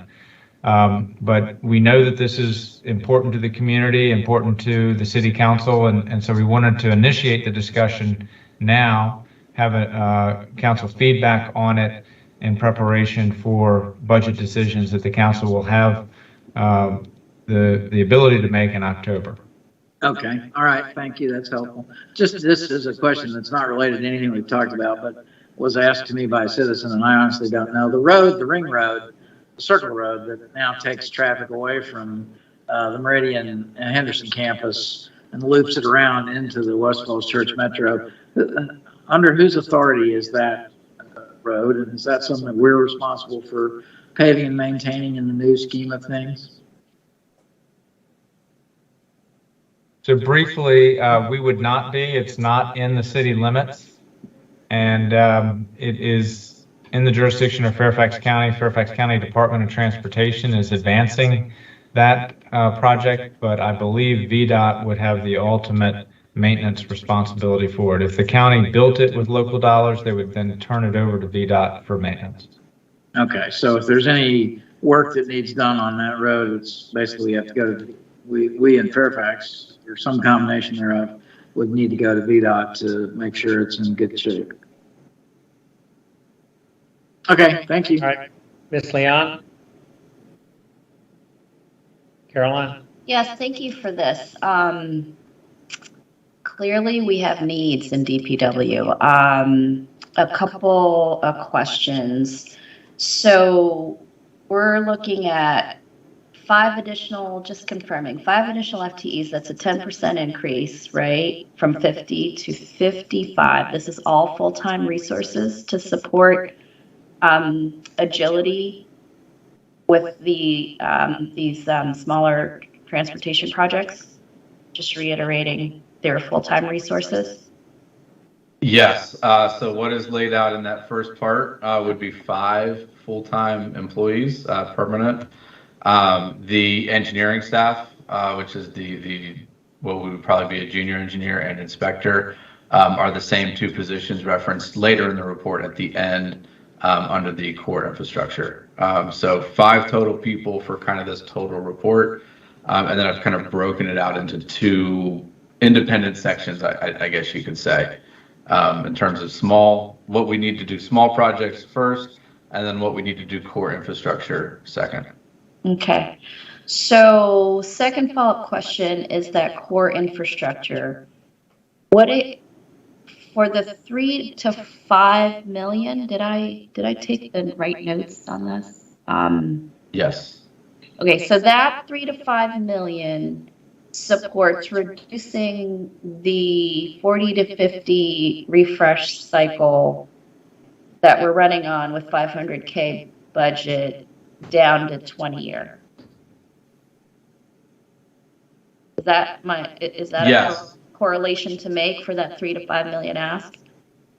That is correct. If you want some rough numbers, from that 3 to 5 million, about $1.5 million to $2 million. That's in flux, primarily because asphalt is all over the place right now. $1.5 to $2 million would be for the paving program. It does take into account doing signals outside of the CIP program at 2 a year for 10 years. We've got about 20 signals that need to be replaced. Each signal is $700,000 to $800,000. So that's another 1.5, which brings you to the 3 million. And then you've got other infrastructure such as sidewalks, curbs, the signals that are in good shape, kind of maintaining those to a higher standard, maintaining the new infrastructure that we're building, whether they be paver sidewalks, the bump outs, the bike lanes, the striping, all of that. So you got some miscellaneous costs. So we know 3 million is the lower end, and depending on how far into the weeds you get into those other items, you start to creep closer and closer to that 4.5 to 5 million mark. Okay. And then the 250K in salaries per year, that's in addition to the 450K for the 5 FTE for the smaller projects, or did you say that 250 was embedded in the 450 that you're asking for? So that 250 is embedded in that 450. Okay. So if the city, I'm sorry. Well, that's good. So just to be clear to everybody, it's part of the 250. It's not additional to the 450. That is correct, yes. So in total, with both of these parts enacted, DPW would need 5 total positions, not 7. Okay. And this 3 to 5 million, you're factoring in, the inflationary environment we're in right now, where, I'm looking at the quote in your very illuminating write-up where asphalt has gone up by 75%. Okay. Yes. So that is another part of that 3 to 5 million. I recognize that we are not just going to jump right into the deep end on this and get it all in 1 year. So some of that number does include some inflationary kind of factoring in that this is going to take us multiple years to get to. Okay. I think this is going to take some creative thinking on the budget upcoming to figure out how we prioritize and absorb. Just given the way that this report is reading it, it's just something we have to do. I totally agree with what's been said and voiced earlier this evening so far on this topic. So I'd be supportive. It's that core infrastructure amount that I'm trying to scale, right? 3 to 5 million additive, right? Which we haven't factored in even from last year. We're going from 500,000 to like way more. And so I think some creative thinking to do to figure out how we're going to make this work. Clearly, $500,000 is woefully short. But thank you. All right, thank you. So we are running out of time, given the rest of the things that are on the agenda. It looks like the people who have their hands up at the present have already spoken. Is there anyone who has not spoken who would like to speak to this matter? If not, I'll just quickly add my 2 cents. First off, it sounds like, and I would concur, that there is great enthusiasm for this proposal to be able to quickly enact safety and other pedestrian and bike improvements. We've been talking about this on City Council and others for years. So I think that's a great idea. I think more disturbing or distressing is what's going on with some of these infrastructure projects that it seems, at least to my recollection, council has not really been fully informed of the nature and depth of what we've heard tonight previously. I do have some concerns. I mean, a road lasting 5 years, what's going on with that? I mean, is that a flaw in the construction? I mean, roads typically, to my knowledge, would last a multiple of that, 10 plus years. Why is the road failing after 5 years? So what it is, it's the roads, and I'm going to kind of make some numbers up to provide a good example, right? So the roads are, let's say, 60 years old, and then every 20 years you should repave with maybe some spot base repair. And we've kind of hit a point where all we do is repave and we've skipped the base repair, right? So you through 2 cycles of that. So 60 years old at year 20, you've repaved, maybe done some base repair because you can fit it within your budget. It's pretty minor. Year 40, you've repaved and we've kind of stopped the base repair, and now we're at year 60 and beyond where we don't do any base repair. So all of that kind of lack of base repair, lack of structural build up, keeping that structure intact hasn't happened. So when we repave, we're not actually fixing the underlying problems. We're just making it look pretty on the top. And after 4 to 5 years with the buses, the garbage trucks, especially with the dump trucks and the increase in redevelopment and construction, those cracks and those structural repairs are popping right back through the surface. So that is kind of what's happened.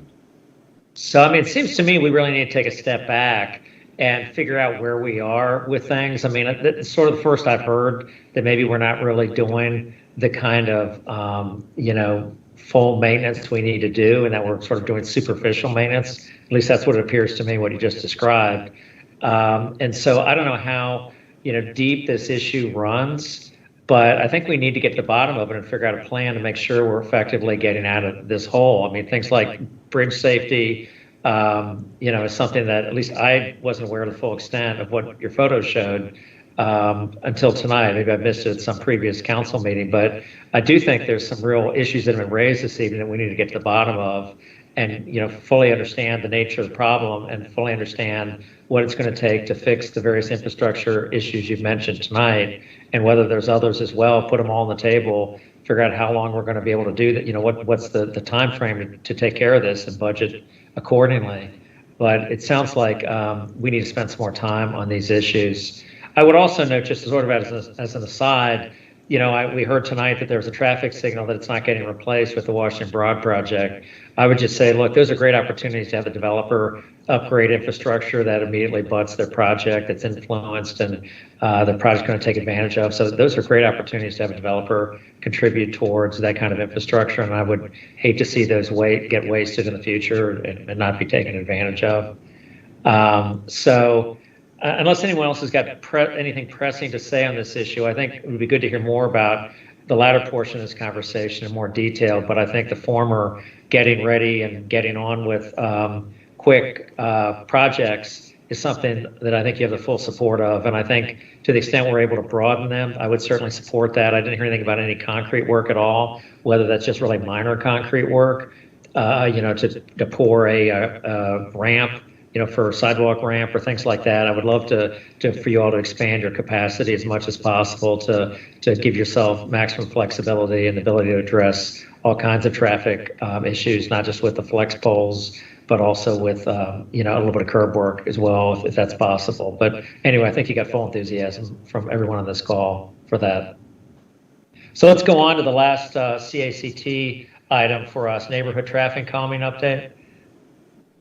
And I'll turn this over to Mr. Sykes. And again, just as a coda to the last discussion, I do want to thank our Public Works Director, Zach Bradley, for his look at these issues. He is our subject matter expert, and I do respect his research into this and his thinking on this. So we will continue this discussion with the City Council and make progress in meeting these needs.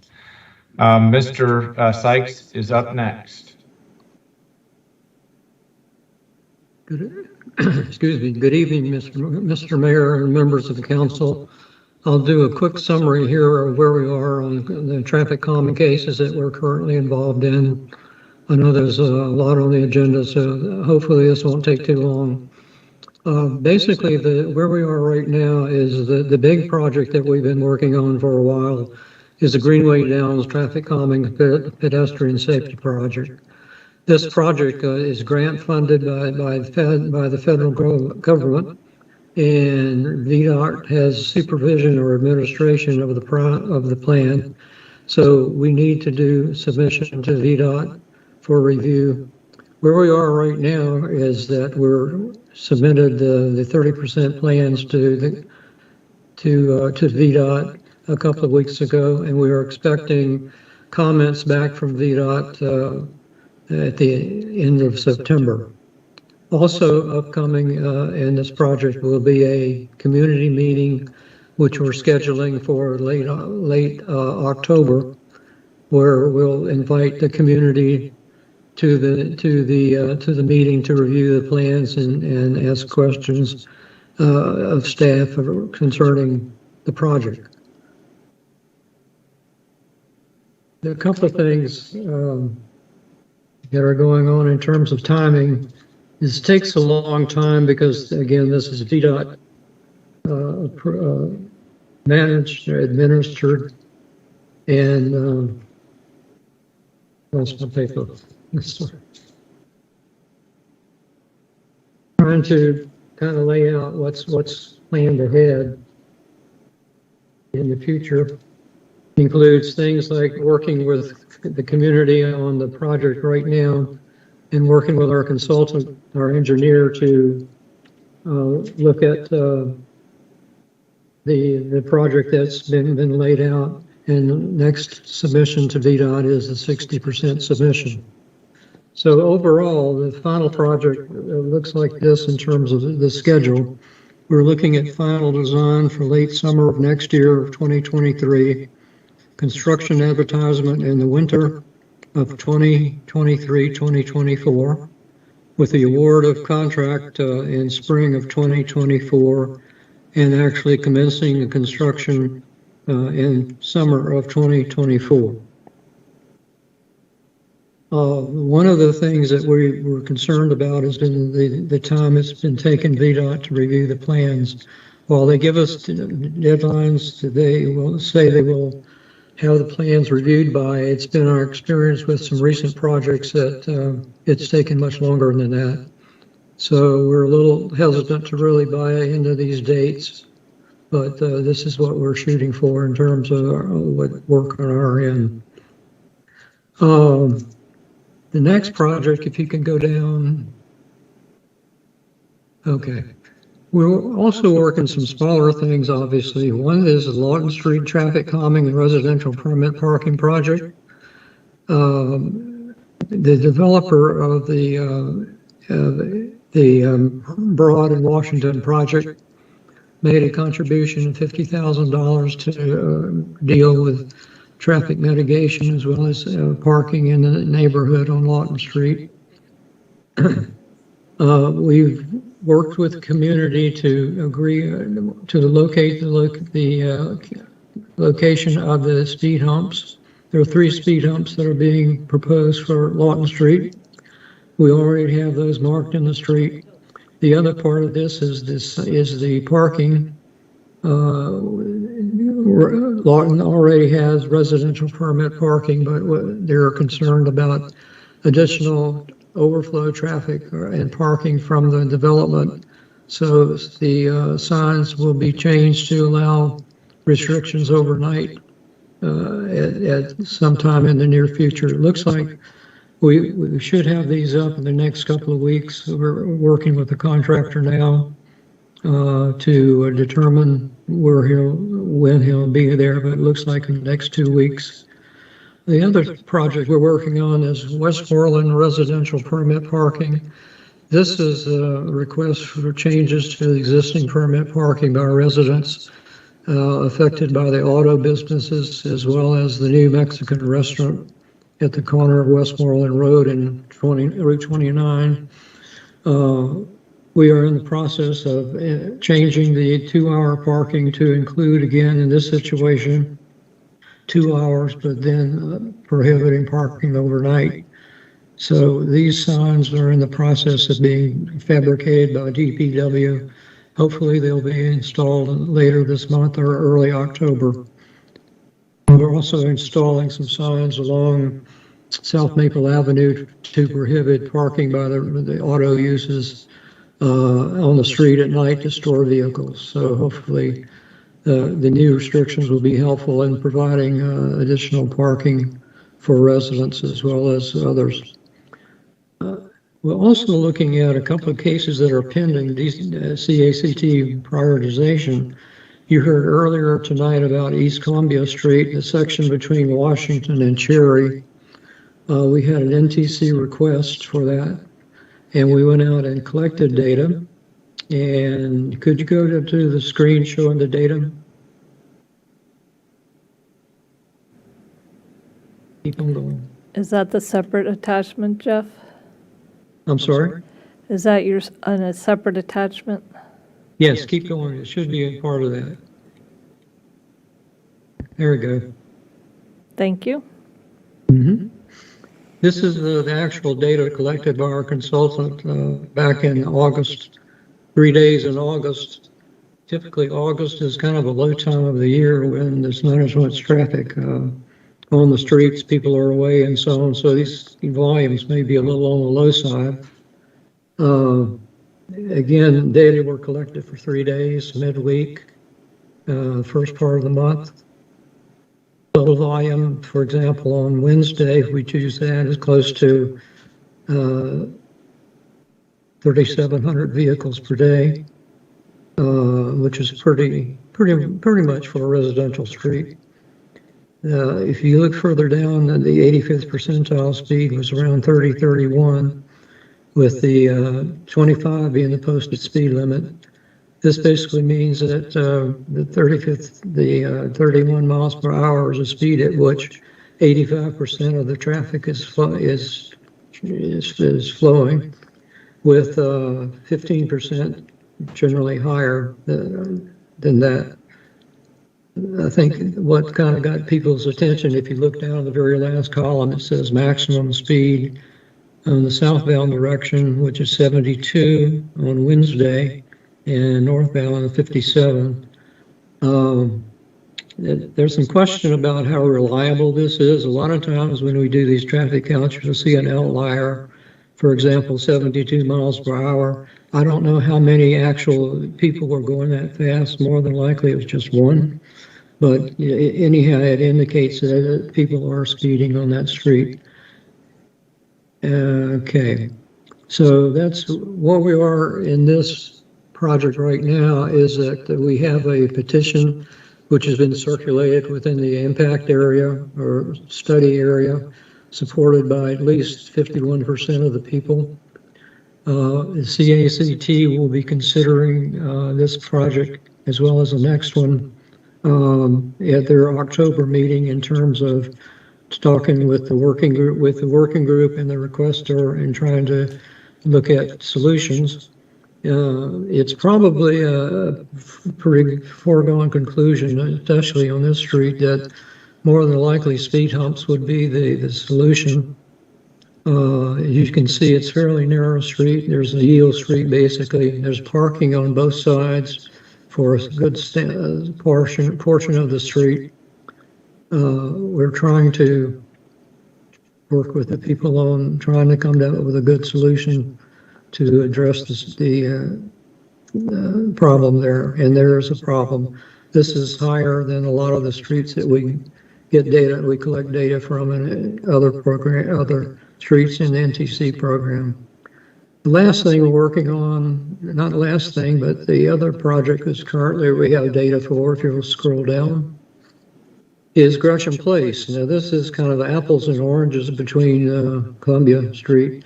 This is actually a dead-end street or cul-de-sac that ends in the residential property at the end of the street. The request here was basically for one speed hump to be placed where the residential and the commercial kind of come together. There's a resident on the right-hand side. If I guess on the west side of the street there is a commercial building. On the left is 4 Mile Run. So as you look at the data here, Cindy, could you scroll up just a little bit? Thank you. That's good. If you look at the data here, again, we collected data on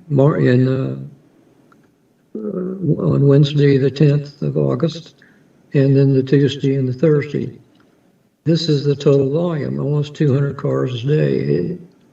And the speeds, again, pretty low compared to the other streets, 23 and 25 miles per hour. So when the CACT considers this in October, may be looking at other alternatives to the speed hump, whether this really deserves heavy solutions or not, and some. So could I ask you to go back to, scroll back, keep going, keep going. Okay, go down a little bit. NTC cases pending, keep going. Here we go. We also have some other requests. One is Jackson Street in 600 block. This is a section of Jackson Street that is not included in the Greenway Downs boundary area. It's actually west of that, or north of that, or whatever the direction is. We were basically in the process of developing a study area map and the petition of interest to be circulated in the community. Another street that we're working with now in this phase is East Jefferson from North Washington to Cherry. Where we are now is that we've developed the study area and also a petition which has been circulated to the requester, and we're waiting that to be returned. So those are kind of where we are in the NTC world in terms of working with projects. Emphasis now, of course, is on Greenway Downs, which is essentially 7 NTC individual projects as it includes 7 streets. So there's a lot going on, a lot of interest in the area at this point. I'd be happy to answer any questions. All right. Well, thank you for that very thorough report. And we know there's a lot going on and a lot of interest here in our community. I know there's a lot here, and we could spend hours talking about each of these projects, but I've just set the table that this is a high-level conversation, and the comments should be that as well. And we do have some other items on the agenda. So let's start with our friends at CACT. Andrew? Thanks, and Jeff, thank you for managing all of this. I know it's a lot and lots of neighborhood input on these. I think going back to other discussion, this data would suggest that East Columbia should not be a 20-mile-an-hour street, it should be 25 because people aren't doing 20. So if we're going to hold that logic, then let's make this 25 and turn it to 20 after we do NTC, or just make everything 20. I'm not going to let that go. And then I think the other concern I have, again, relative to 20 miles an hour is just Greenway Downs is going to take till 2024. It took us, these projects take many years to go do. That's the nature of them, community buy-in, engineering, VDOT, all that. But if we need to wait for NTC projects before we can do 20 miles an hour, we're going to be doing this until the 2030s, 2040s maybe. This is just not a very quick program. I'm glad we've got some quicker things coming. And I would just, as we go through this, remind everyone, and Jeff, you've heard me say this many times before, so I'll just keep saying it though. Just keep in mind our commitments here. The NTC program has the potential to not be very equitable, right? It's neighbors who make noise, who tend to be neighbors that are have lots of means to attract money to their neighborhoods. So we need to be careful about equity of this program. We need to be careful about safety. We tend in this program to negotiate with neighbors about traffic design of like, should the speed bump be in front of your house or should it be in front of my house? Or what should the curb radius be? We need to be really careful about negotiating with the neighborhood about traffic safety design. You guys are the experts, me and my neighbors are not. So tell us what the right answer is.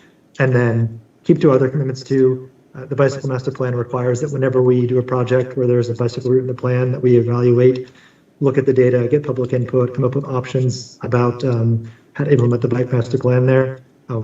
Jeff has started to do that with Greenway Downs. I appreciate that. But let's make sure every time we have one of these, like East Columbia is another one, that we go through that process that council has approved, that we do every time we have a project. But thank you for running this. I know it's super challenging. This just, I think, to me, comes back to this 20 mile an hour thing doesn't quite make sense. And there's a lot we can, this is a program we need to carefully manage to get it right and meet our commitments. All right, thank you. Art? Yes, I want to highlight that there's a couple things that have come up with the Columbia and the Gresham Place ones that show that the NTC program is good at how it is, but like any program, we need to revisit it. There are definitely some holes here that come up very obviously here.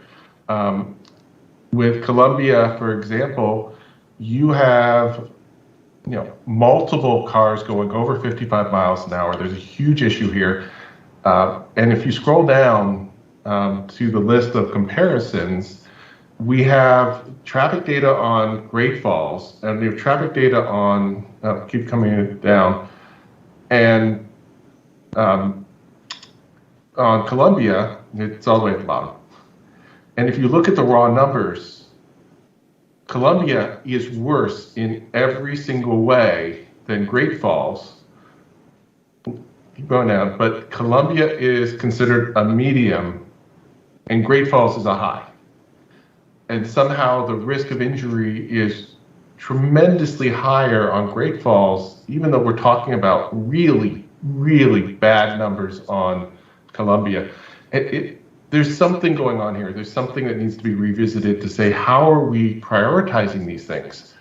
And how do we get them out faster? And how do we say that you may have the perception of something being bad, such as in Gresham, but really, is Gresham really that bad?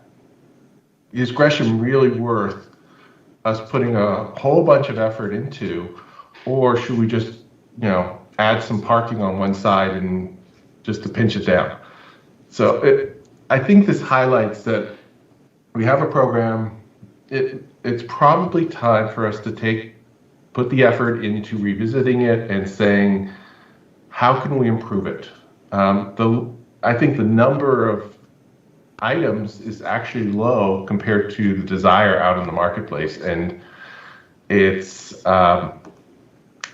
I think that's another piece of it. So there's definitely some areas for this program to be improved. All right, thank you. Jess? To echo my comrades, I also have a fundamental problem with the NTC putting the program as it stands, putting so much into the hands of residents whose input is certainly important and valuable, but they are not the experts. And so I agree that we need to revisit how it works. But in the meantime, I have talked to staff and requested their help in helping educate the residents. So I try to do that personally. I'm not a traffic engineer or transportation expert by trade. But I've been on Google the past few years. And so I guess I know a little bit more than your average Joe, and I try to explain things. I'm trying to write an article for the News Press regarding that. But I think it's more important that it comes from the professionals and the city staff. So as far as the Greenway Downs project, I haven't seen them come on board yet to help educate and say, look, this is what we think the right solution is. I haven't seen any of that yet. Maybe they'll do that in October meeting, I hope. But that's I think that's important for every project. That I think it's really I think it's an obligation of the staff to say, this is, in my professional opinion, this is the what right looks like. I really think that's something that they should do. So, are obligated isn't the right word, but all right, that's my piece. Thank you. Thank you, Dave. Thank you, Mr. Mayor. Just checking, can you hear me okay? Yep. Okay, wonderful. I'll be quick. Following up with my fellow CACT members have said, we're going to be doing an analysis of the neighborhood traffic calming program. We appreciate what the staff's been doing in terms of taking on more advanced projects, as well as we've been doing more look backs of lessons learned from recent NTC projects. But yeah, I would echo what fellow CACT members have said about, like with Gresham, for example. I think that's a case where people think that's a through street, and it's not. Like, I think, to our earlier discussion about kind of rapid safety improvements, like, let's put up a dead end sign and see if we and measure the traffic data after that and see how much that helps in terms of the volume and the speed. Like, I think that one's hopefully probably an easy fix and doesn't necessarily merit having a speed hump or any other sort of heavy solutions. I would say in general, the more that we pay attention to traffic safety issues, the more we're learning that a lot of the streets nationwide around the world have been overbuilt. A lot of municipalities are moving toward a Vision Zero project that is kind of the focus of a lot of their designs. Some of that falls under the Complete Streets umbrella, where it's, rather than kind of taking the built environment as it currently stands and figuring out how to modify it around the edges, it's taking a look at a roadbed and saying, what's the best use of space for all users between one side of the right-of-way and the other. And so we appreciate all of you having us here tonight and having us back repeatedly throughout the year. And so we're eager to work with all of you in the future to make this a safer place. So thanks, everyone. Thank you. Let's move on to City Council. Council members, if you have a comment or question, now would be the time. Letty? Thank you. I really appreciated the comments from the CACT, especially I think Andrew and Jess both pointed out kind of the equity considerations and making sure we think thoroughly about, number one, who knows about the program, who petitions, who has access to NTC, and then finally, who finally gets a say in this, right? Because their streets are really should be for everybody. And so kind of keeping that in mind, on the 3 active projects we have, we've heard several rounds of feedback from residents about the Greenway Downs ones, for example. We got a few letters with concerns about what's being proposed, and then we heard, I think, a joint letter from multiple people the past couple of weeks saying they're very much in support. So where are we with that? I think based on the staff report I saw from Jeff, in late October, we're going to have a neighborhood meeting. Is that the place where we present the solutions to the neighborhood and then there's a vote?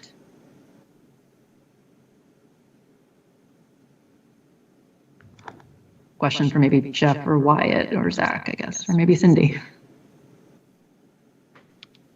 I'm sorry. I'll try it again.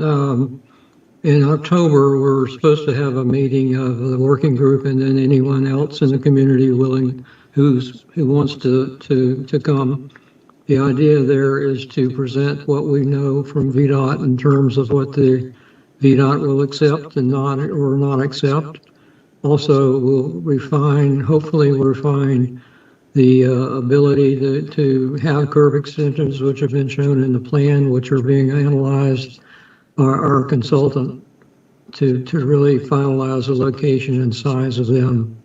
So basically, that's what it is. And then if you go down a little further, back in December, the idea is to have a vote of this plan. What we'll do, we'll send a card like we did to people in, I guess, Great Falls, Little Falls, with the idea that they can vote on the project or not and come up with comments. And then hopefully we'll get what we need in terms of support and move forward.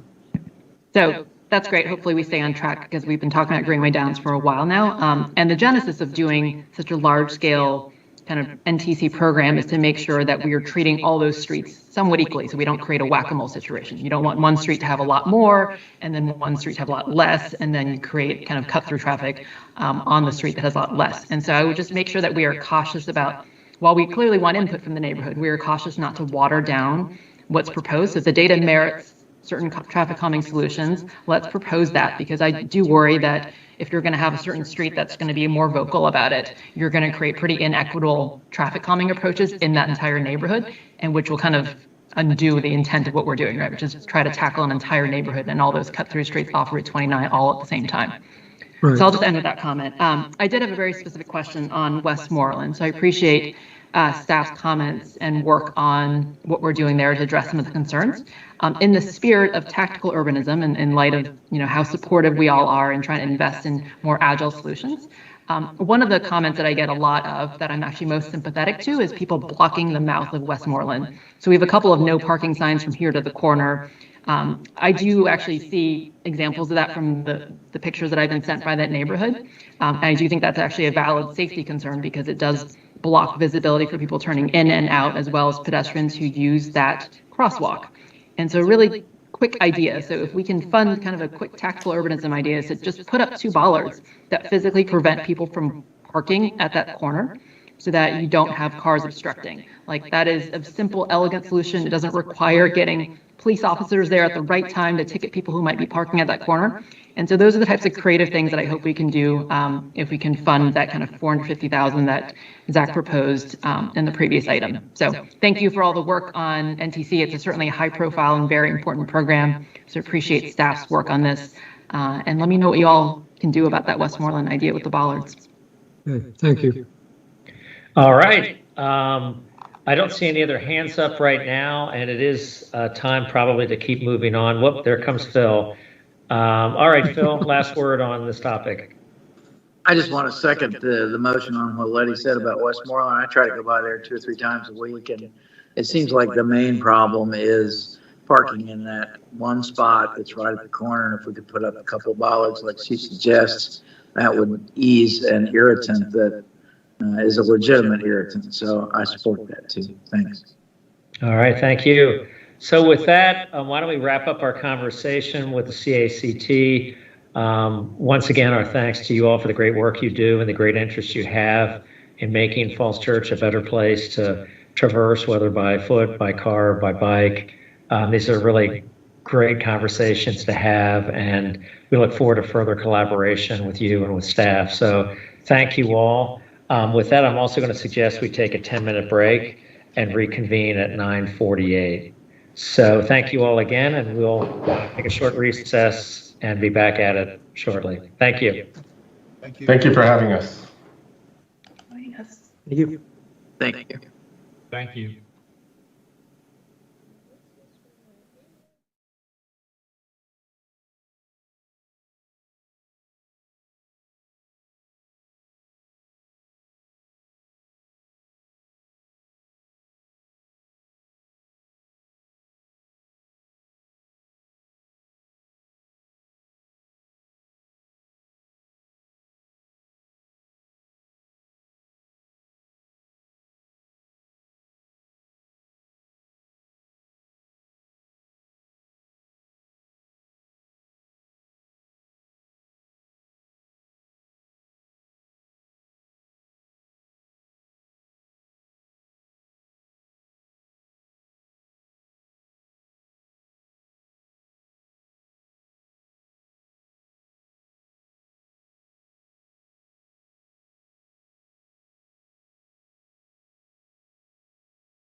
Mayor, All right, it's 9:48. We ready to go? Yes, TV stations live, ready to go.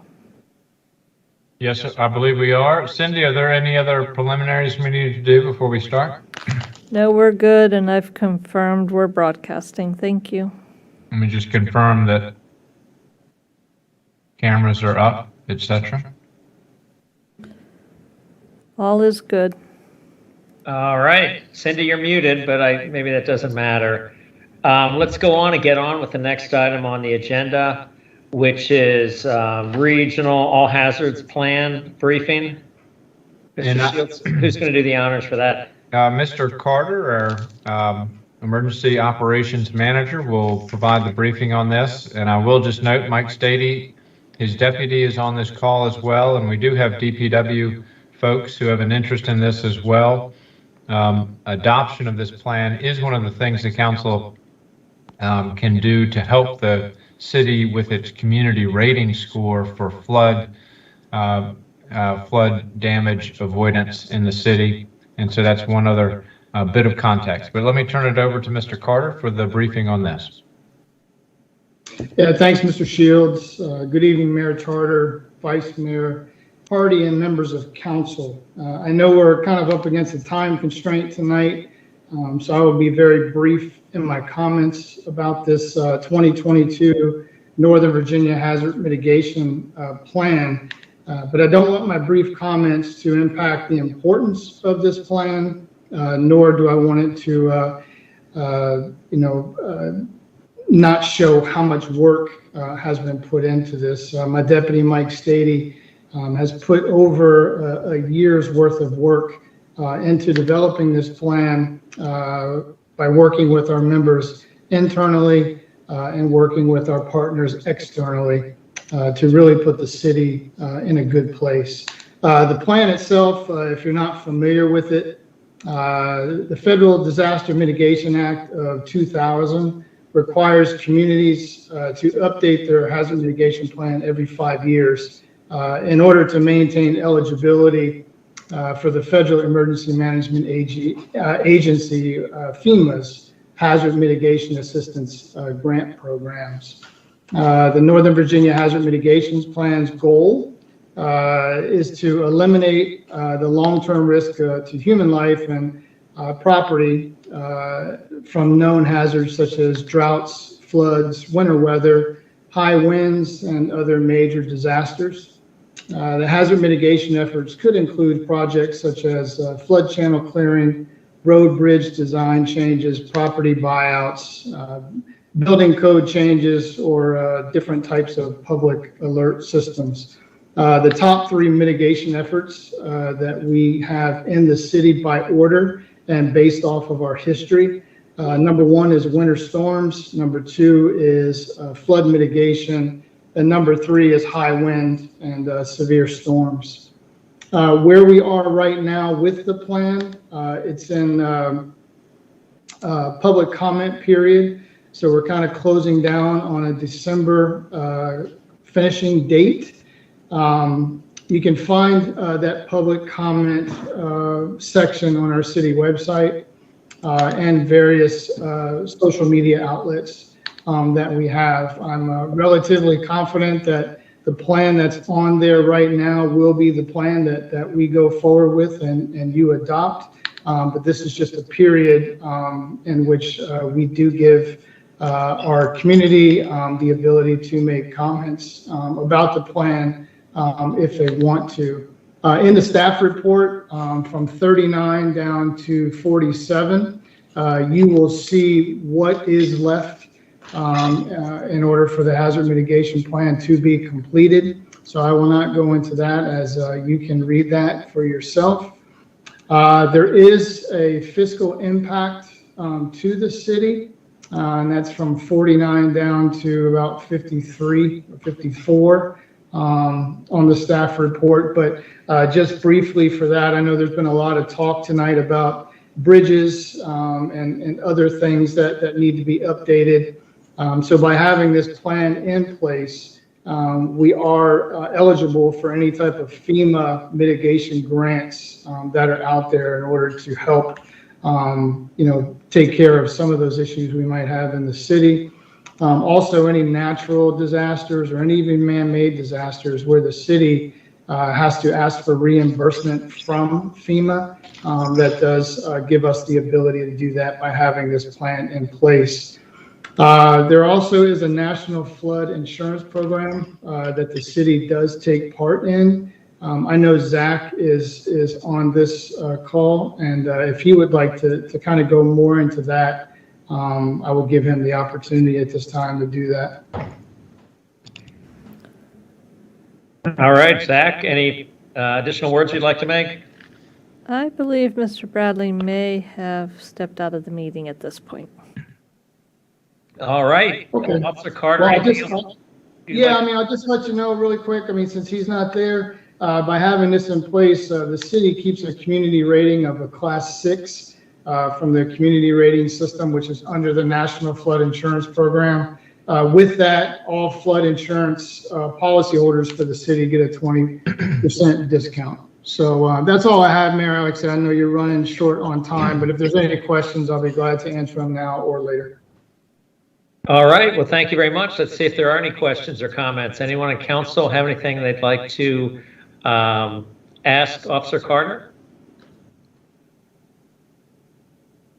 Okay. Well, thank you so much for sticking around and for your service to our community and for leading this important task for all of us. So thank you so much. And let's move on then to the next item, Mr. Shields, revenue sharing. Okay, thank you, Mr. Carter and team.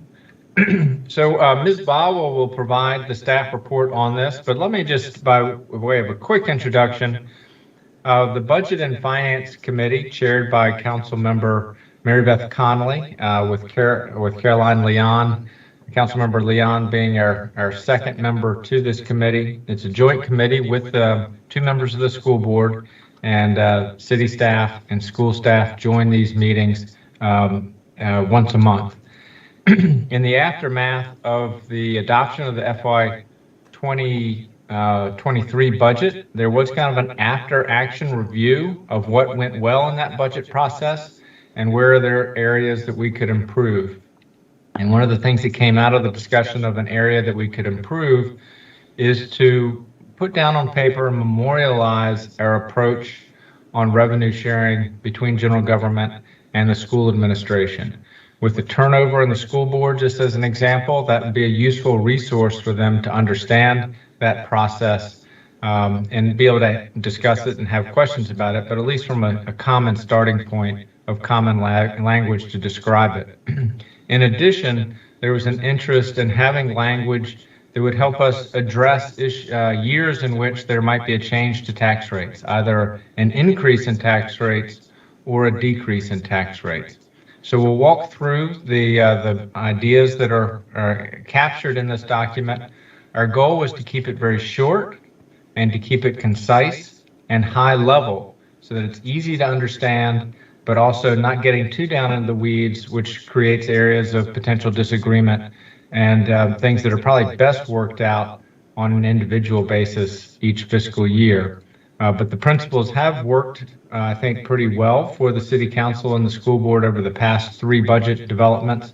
And so let me turn it over to Ms. Bawa, if I may, to just do a walkthrough of the document and really look forward to the comments from the chair, Councilmember Connolly, and Councilmember Leon in terms of their thoughts on this document as well. Ms. Bawa?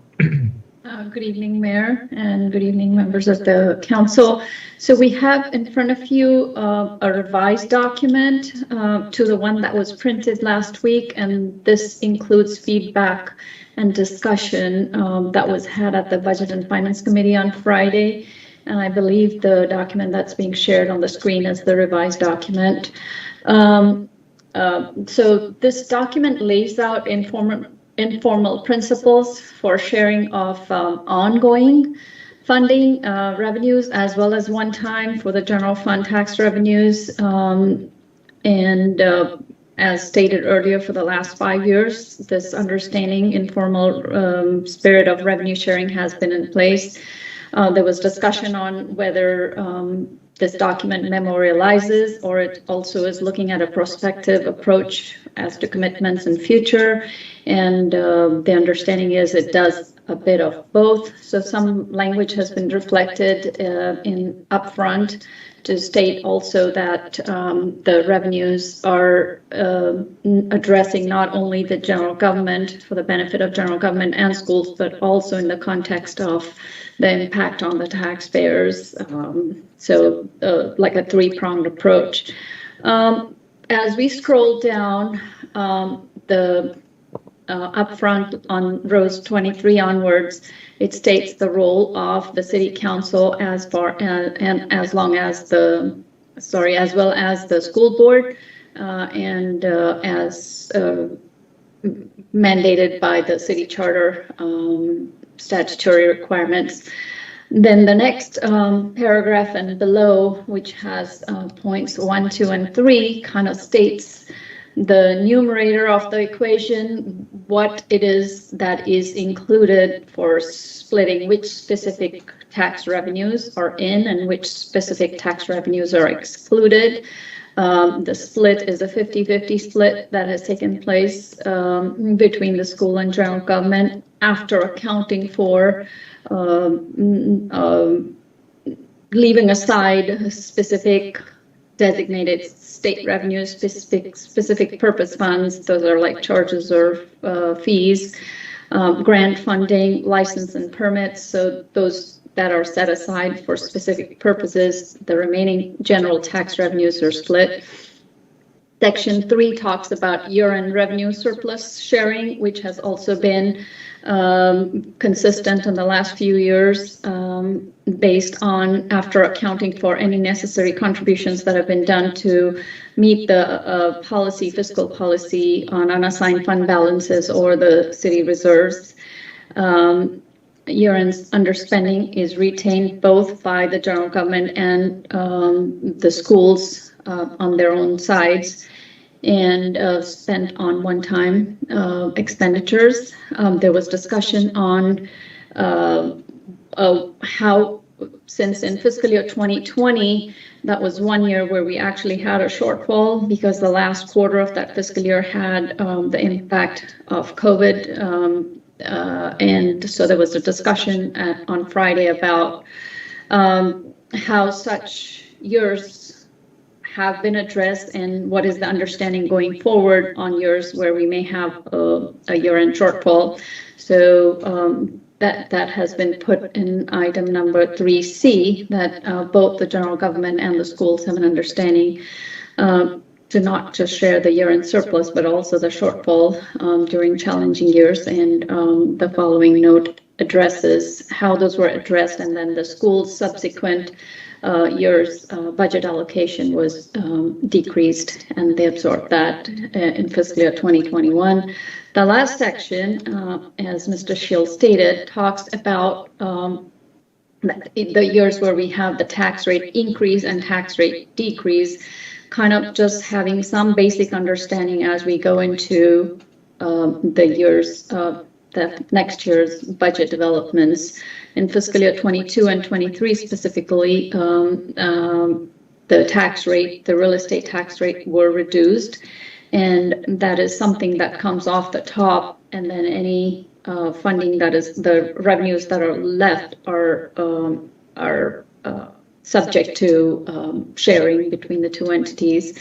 And those 3 points kind of lay out that what the process is also when we do the projections in late fall and winter, November, December for the following year's budget, and what are the best projections on revenues that come out, and then both the general government and the schools provide information on their key budget drivers, their fund balance situations, and their reserves for a full kind of comprehensive understanding on where the finances stand.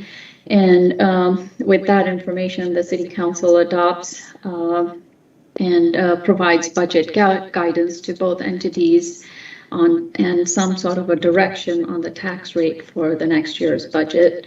So I'll just stop there. That's the quick on this document, and pass it on to you, Mayor, or the chair of the Budget and Finance for further. Sure. Well, so why don't we see if Mary Beth or Caroline have anything they'd like to add to the conversation. Let's start with the chair. Mary Beth, any thoughts? Yeah, thanks, Mayor Charter. I first want to say thank you to Ms. Bawa and Mr. Shields, as well as Dr. Noonan and Ms. Michael for working on this over the summer. As Ms. Bawa, Mr. Shields mentioned, we had a review in May after the budget, and then continued another review in June to make sure that we understood exactly where the things that worked were and the things that needed fixing. And this is one of those things. It just needed a little more clarification so that everyone knows exactly what page we're on. So this is the I think it's the 5th year, Ms. Bawa. Somewhere it says we did this from 2020 till 2023. I think it's 2019 is when, for the 2019 budget, we started this in 2018. We corrected that. That's on line Further 17. down. Oh, Yeah. further down, it says Yeah. 2020 through 2023. Oh, Anyway, it's been 5 years. okay. All right. Sorry. 5 years of good success on this one, and as personnel changes on the city council and on the school board, I do think it's important to clarify it. So you see the lines where we went over it already in the Budget and Finance Committee on Friday. So I would be interested to know, those of you that weren't there, does this make sense to you? Are we missing anything? And those of you that were there, is there anything on here that we didn't capture in your comments? And then my last part is that the school board is also going to present this to the school staff will present it to the school board sometime this fall, so that they can also be fully informed and aware of all the procedures that we've put into place. All right, thank you. Ms. Leon, do you have anything to add? Only that, thank you, team, for doing this. This was noted on the work plan, and we're moving forward and putting this out in advance of our annual planning cycle, so that there's a mutual understanding for how this works. I do think it's also important. I want council to know that I think that consistent communication, during the through Budget and Finance, during the annual budget cycle is key. The consistency of those meetings every month, and making sure that there's just communication with no surprises, I think, is another important part of not just only this document, but how we execute the process for the upcoming fiscal year. That's it for me. Thanks. Thank you very much. Letty? Thanks. So in full disclosure, I crashed Budget and Finance last week, and so I got a preview of this already, so I appreciate staff's work on this.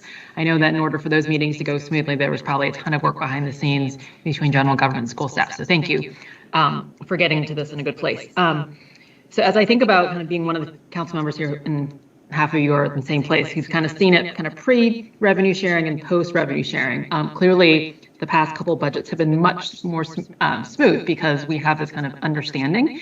So I think it's, as Mary Beth said, it was really important to clarify some things, but what I actually pulled out is what I've been thinking is maybe potentially new principles that maybe have not been put down on paper before. So I want to make sure we are all on the same page about it. So when I think about this kind of revenue share 2.0, the first one is the share in good times and in bad, right? I think several of us in council have thought about it that way, but hearing agreement from the schools is really significant. And I think showing examples where we've done that, and hopefully that can be a model. Again, this is not just a retrospective, but this is nodding head saying, yes, this is agreement going forward. That's important.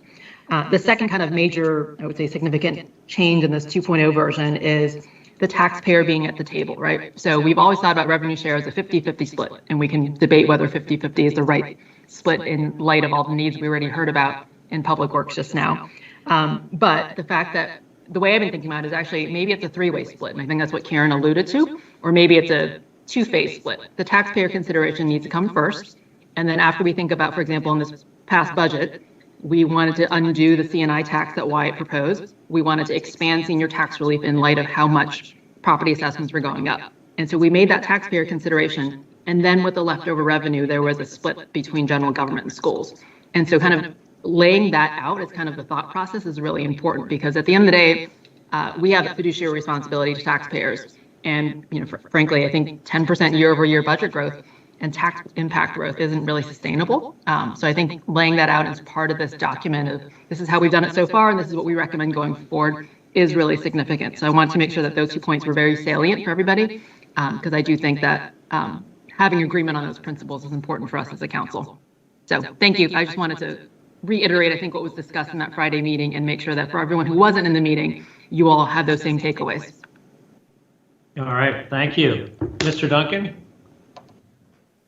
Thank you. I too crashed the budget meeting. I want to thank those who've done a lot of work leading up to that meeting. A couple of things that came up there I just wanted to reiterate. So the language about underspending, Ms. Bauer, remind me what you said Friday morning about what the limit of the amount is that the school board can hang on to in terms of underspending revenue and above which the money reverts to the city. What's the percentage?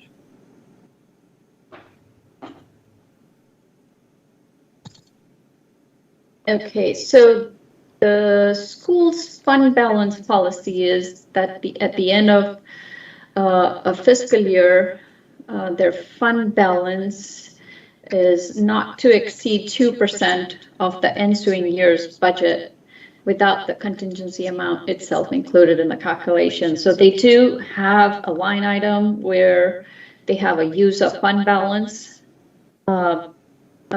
even within their operating budget. Mm-hmm. So aside of that, it says that not to exceed 2%. And then it also states that should the balance exceed the maximum 2% range, then the board will designate such fund balances, which are surplus, in the following year's budget for specifically for one-time capital project kind of nature kind of projects, capital improvement plan, or immediate one-time needs of non-recurring nature.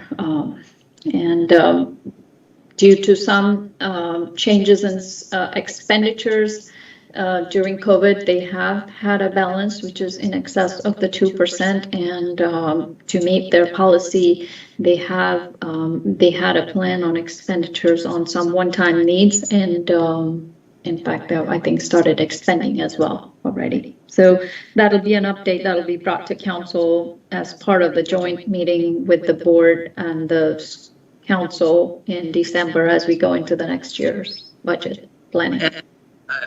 And tell me how that worked, you know, in the last time around, if you would. I mean, that's basically the board brings to the council a request or information about how they want to spend that. But does that fall into the category of, you know, the council can approve or disapprove that spending or not? So according to the charter that's stated in the rules, if you scroll up, Cindy, a little bit up, it states that school board, line 26. So the school board has the authority to determine how their expenditures are going to be made, the revenues that they receive, how those are going to be spent. So that is by the section 6.14 of the city charter. And then there is this fund balance policy in place that states that they will determine the immediate one-time needs that they would utilize this one-time money on. Okay, well, I guess I'm trying to still, after all these years, get an understanding of what the city council's role is at that stage of the process whenever it comes, whether it comes in December or later in the budget year.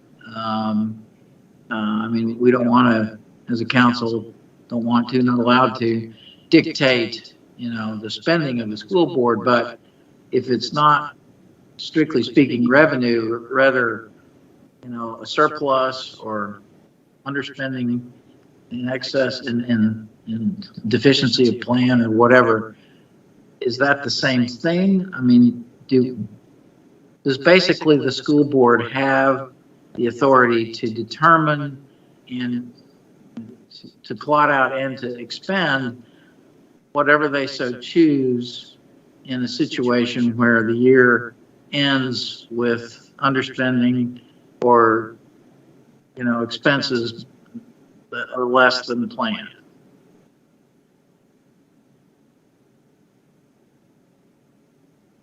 You understand what I'm trying to ask? I have a sense, and I'm sorry to be stumbling around a little bit, but I'm just trying to articulate the dilemma that we find ourselves in.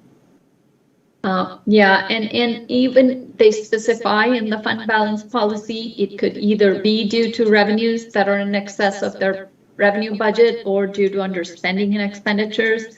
And I want to just mention that in COVID, it was primarily due to under expenditure because of savings in fuel and other categories where if they had normal operations, they would have expended those funds, which they didn't due to the circumstances. They have some, the use of those funds was brought to council as part of, I believe, the last budget amendment or something, and how they're using the one-time money. So I understand, but I think that is where the roles are kind of segregated.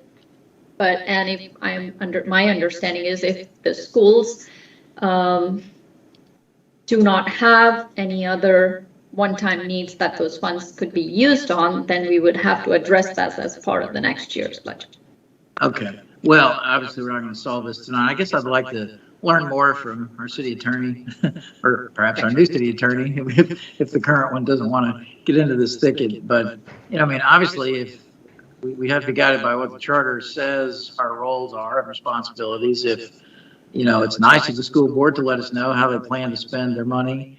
But if we have no real authority to, pull some of it back, if that's a choice that we make, then it's a different kind of discussion than if council's responsibility is to, as the one entity that sets the tax rate, is to take any excess revenue or underspending and basically play an active role in whether that remains allocated to the schools or not. That's an active legal question, I guess, in my mind.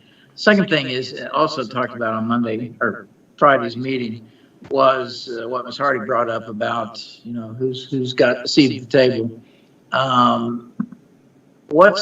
And we talked about the imbalance in the structures of our budget processes. The schools get up and going in, late August, and by the end of September, they know what their enrollment is. And by the time October and November roll around, they're, pretty far down the road, the superintendent is, to plotting out what the next year's budget request is going to be. Whereas the city council in that time of year is focused, on other things and is basically waiting for you, Ms. Bala, to give us, the best and latest revenue estimates. What can you do for us to get more of estimated revenue information to us sooner, so that November, December time mark on the calendar, enables us to make a meaningful estimate on city council about what we think the growth is going to be. Is there anything you can do, do you feel, to give us more information sooner to help us make that decision, so that we don't leave the school board sort of out there hanging because our November, December guidance is either vague or non-existent? Can we get, to conclude, can we get a notion of what the equalized tax rate is going to be sooner, so that we, can have a conversation about, well, how much are we really going to change the tax rate in response to either growth or hopefully not, but, a decline in revenues. Based on the sales information that we get from Arlington County Court, we have some sense of assessments as the months are progressing. We wait all the way through end of October, November, when we do our projection, bring our projections out to you in first week in December. Normally, that has been the case in the last few years. What we can do is I'll work with the assessor, and based on the information we have to date and the permits and the new construction that we have, information that we have for the city, we can have some sort of a dialogue that we can start in the Budget and Finance Committee level. I'm not sure I'm going to have anything super concrete to bring to the whole council in form of what our even preliminary revenue projections are going to be for next year, but we can start a dialogue on what the indications are. Also, I will normally in November, we start a dialogue with our neighboring jurisdictions, but I'll start sooner to see what other jurisdictions are projecting as far as assessments are. That is the big chunk of the revenue pie that we have. So that's pretty much what we look at. Okay, great. Well, thank you very much for your response to my questions and for offering to go the extra mile there. And thanks to the Chair of Budget Finance, Ms. Leo, and also Member of Budget Finance for their work on this. Anything that is done now is to the good and does enable the process to work better as we get deeper into the budget year. So thank you. All right, thank you, Mr. Snyder. Yeah, so I think it's helpful to run through some scenarios to sort of flesh out the real world impacts. One of them is, what if we're dealing with a budget surplus created by underspending purely on the city side? Are we then obligated to split that surplus 50-50 with the schools? That's one scenario. And if the answer to that is no, that's great. Let's put that on the record. The second scenario is the unexpected either increase in expenses on the city side or a decrease in the city revenue. What happens then? And let's say it happens mid-year, which would mean that under this agreement, or would it mean that both the city and the schools would have to make cuts in existing programs? And is that fundamentally agreed to by this? And finally, what's the percentage? What's been the average percentage of the school allocation of the city budget recently? Is it exactly 50%, or has it been 45 or 40? So these are just questions I have to understand what it is we're presenting to the community, and hopefully there will be an opportunity for a little bit of community discussion, because in a given year, this could be millions of dollars that are involved. But it seems like the right course, and especially that it applies in bad times as well as good. But I'm trying to flesh out what are the impacts in some of these really, the unexpected events. All right, thank you. Mary Beth, did you have a comment, or did they go away? I can, it mostly went away, but I did have my hand up, and just to answer one of Mr. Snyder's questions. If there's a surplus because of underspending either on the general government side or the school division side, that would not be split because it's underspending. It's the revenue surplus that we're talking about, not the underspending. The other thing that we mentioned and we have tried to stick to is, rather than saying the city versus the schools, we've decided to say the general government and the schools make up one city. And I think in describing budget situations, it's a better way to describe it, to show the community that we are really here with one budget, one city, and there's a general government piece and a schools piece. And then I'll let Ms. Bawa answer the rest of Mr. Snyder's questions, all of which we did cover as we went through all this. So one question was if we had a mid-year economic change in economic landscape, how would we address it? Based on the principles that are laid out, and the item that is mentioned in 3C, both the general government and the schools have an understanding that we would be sharing the good times as well as the bad times in just simple language. So that is the understanding that we have in some form or manner implemented during COVID, and that is the understanding that is also for future. And also, if I could have Ms. Mester scroll down to the very last point, 3B on line 71, which says both the school board and city council acknowledge that there may be particular contingencies in a given budget year that call for a modification of the normal equal split of revenues. So we've tried to address it both on the year end as well as the going forward for the budget development, that these are the principles. However, there can be caveats and during good times and bad, both. So just I don't want to prolong this tonight, but I wondered if we could review the events of the financial crisis in 2008 through 2010, and what occurred to the city, and how would this work under those circumstances? Because that's just, thankfully, that's as close as we've ever gotten to a real financial crisis.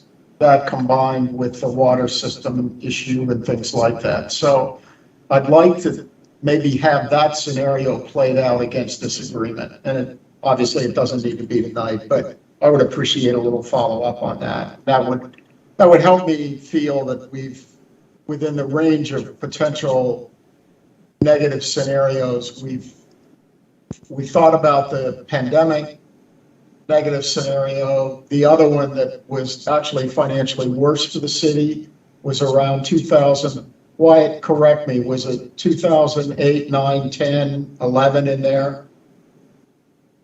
Yeah, I think the worst years were 10, 11, and 12. Yeah. Thank you. All right. Are there any other comments or questions? If not, let's move on to the next item, then Mr. Shields. Founders Row. Thank you, Mayor. And so I'm going to keep this just in the nature of an update, and I would like to get any council direction as we continue our discussions with Mill Creek on the Founders Row project. The purpose of tonight's briefing is just to alert the council to the discussions we're having with them on the theater tax incentive program. A couple of notes that I will raise just at the outset. One, the SE amendment for the theater is going before the Planning Commission this Wednesday. We think that some of the comments from council about courtyard treatment improvements, the bike share location, and other site plan issues would be best handled through that SE amendment process. Mr. Muffler is preparing a proposal that will be discussed with the Planning Commission on Wednesday night. I expect to see that, discuss it with the development team, and then bring those concepts to the City Council when this is next before you for consideration. Secondly, on the question of reviewing the lease before the City Council considers consideration of this agreement. The developer has told us that they will not have a completed lease by September 27th. They are working on the final terms right now. The terms did change over the past several weeks in light of some economic changes that are affecting the theater industry. They had thought that they had finished that work back in July, but those discussions were reopened.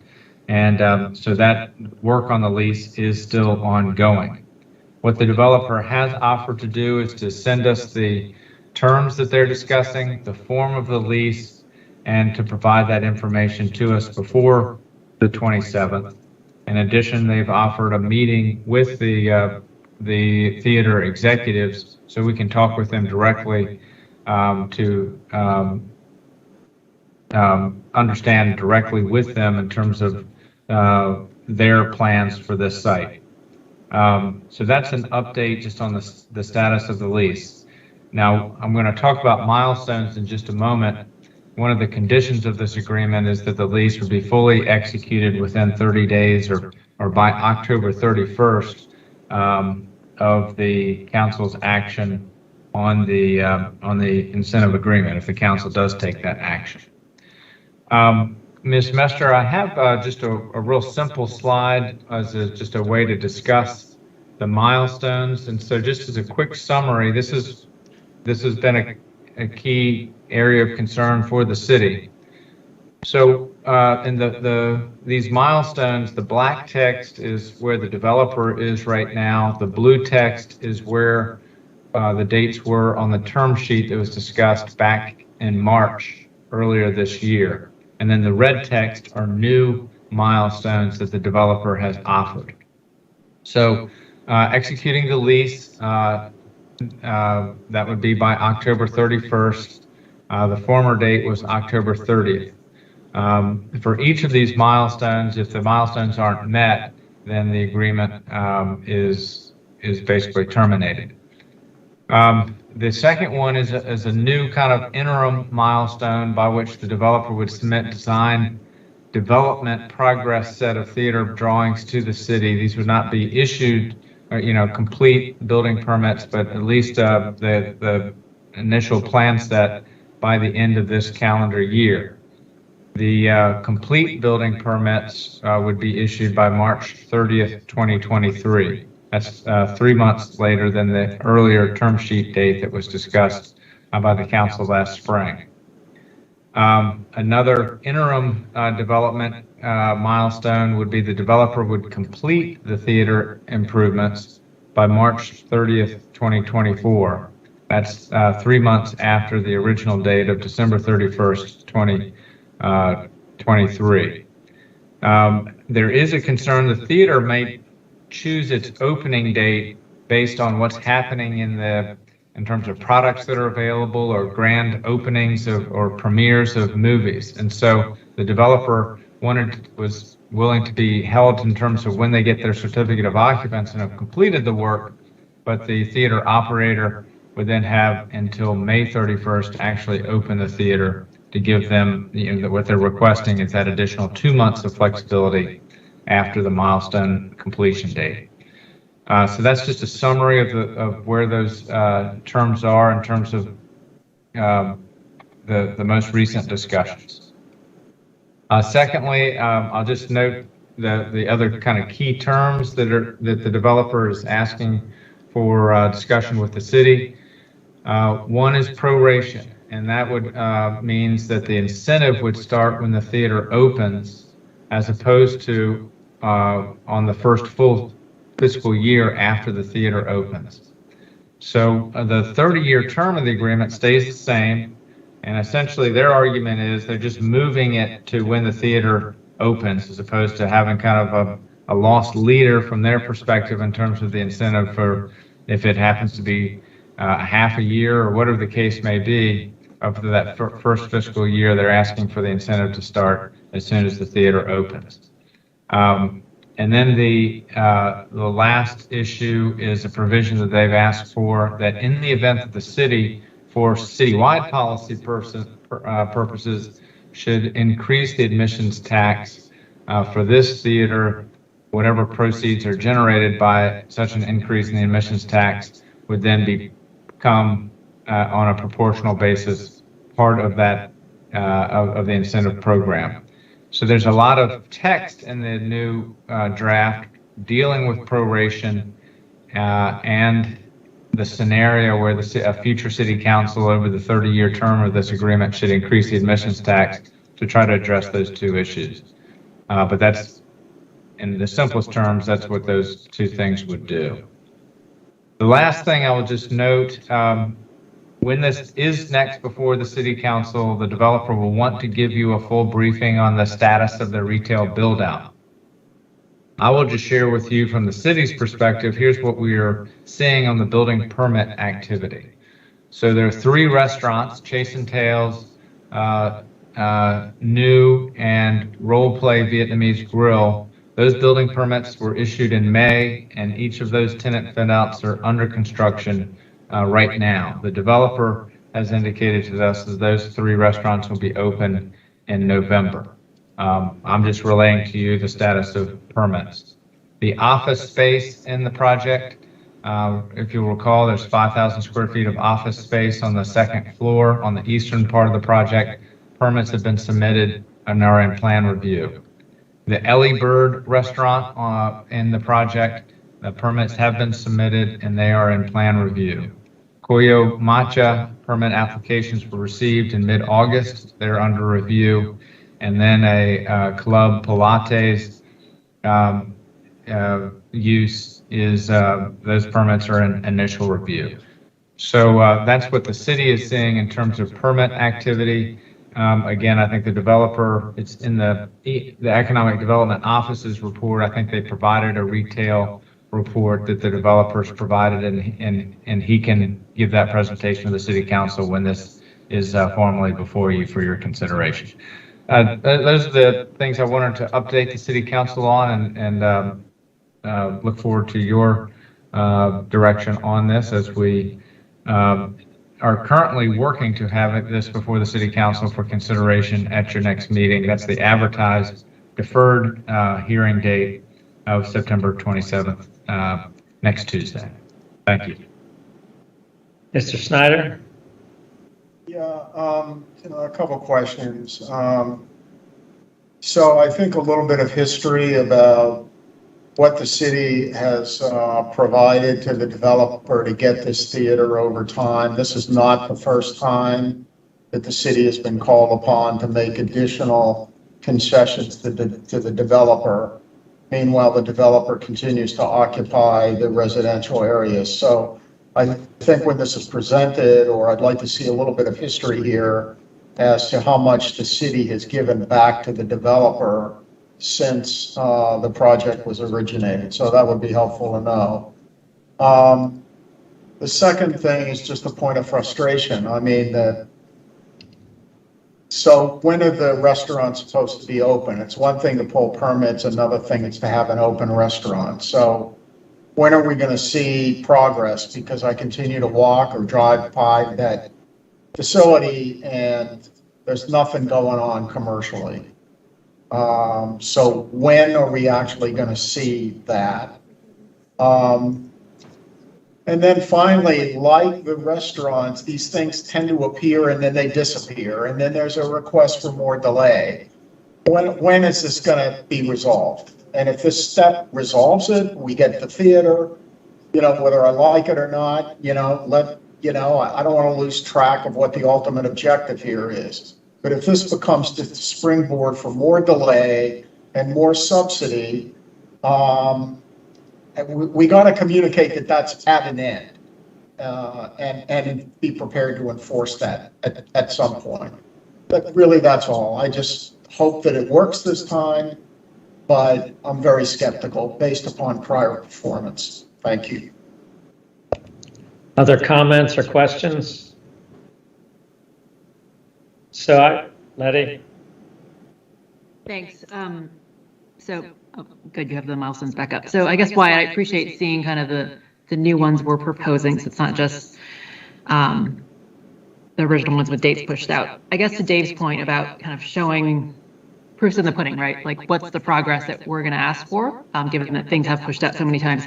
How would Mill Creek feel about committing to milestones beyond the theater? So from the rest of the commercial, like would they be willing to say, hey, we're going to have storefronts or whatever we think the relevant milestones would be, so that we see progress across all the commercial and not just the theater linked to the changes in front of us? We obviously, every time we talk with them, we talk about just that. And so, I think we we can talk about that further this week in terms of the rest of the retail program. The 3 restaurants that that permits have been issued and are currently under construction, I think we will see those storefronts being installed. I think there was work happening. There's work happening exterior to those storefronts actually this week. So I think there will be a bit more visibility, at least on those, and that's in the senior building. It's at the corner of West and Broad Street, and so I think we will be seeing activity there. But these are the concerns. I think the developer and staff have been working to solidify those, knowing that this is the key thing that we've been looking for in this project. One more thing to clarify. So we think that after they submit building permits, I mean, obviously things can fall through anytime, especially in the theater industry right now, but we think that after they submit building permits, that's really when they're really committed, right? So a lease is good, but once they've actually started spending money and submitted all the fees associated with building permits, that's when we feel like there's more skin in the game. Yes, I think so. Okay, so that's that March 30th, 2023 date. So between essentially now and then, we've got 6 months.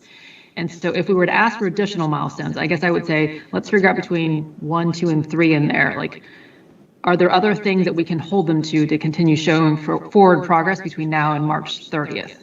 Is the design development drawings enough by end of year, or is there others that we could show perhaps in November that would give Dave Snyder additional comfort in knowing that the developer is holding up their end of the deal here? So whether it's storefronts or other things that staff can come up with, I would support that too. That's it. Thank you. Phil?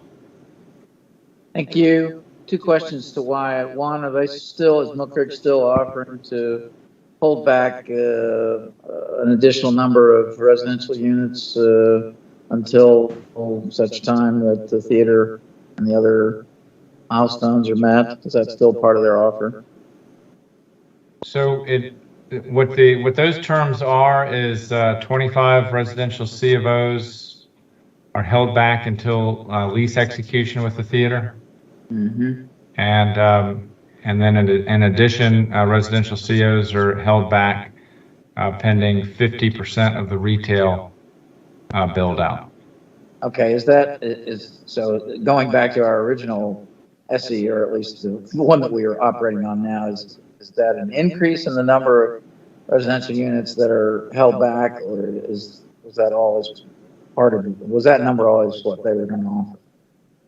The 25 residential C of Os pending the theater lease execution was added along with the $3.6 million that was put into escrow for the theater build out.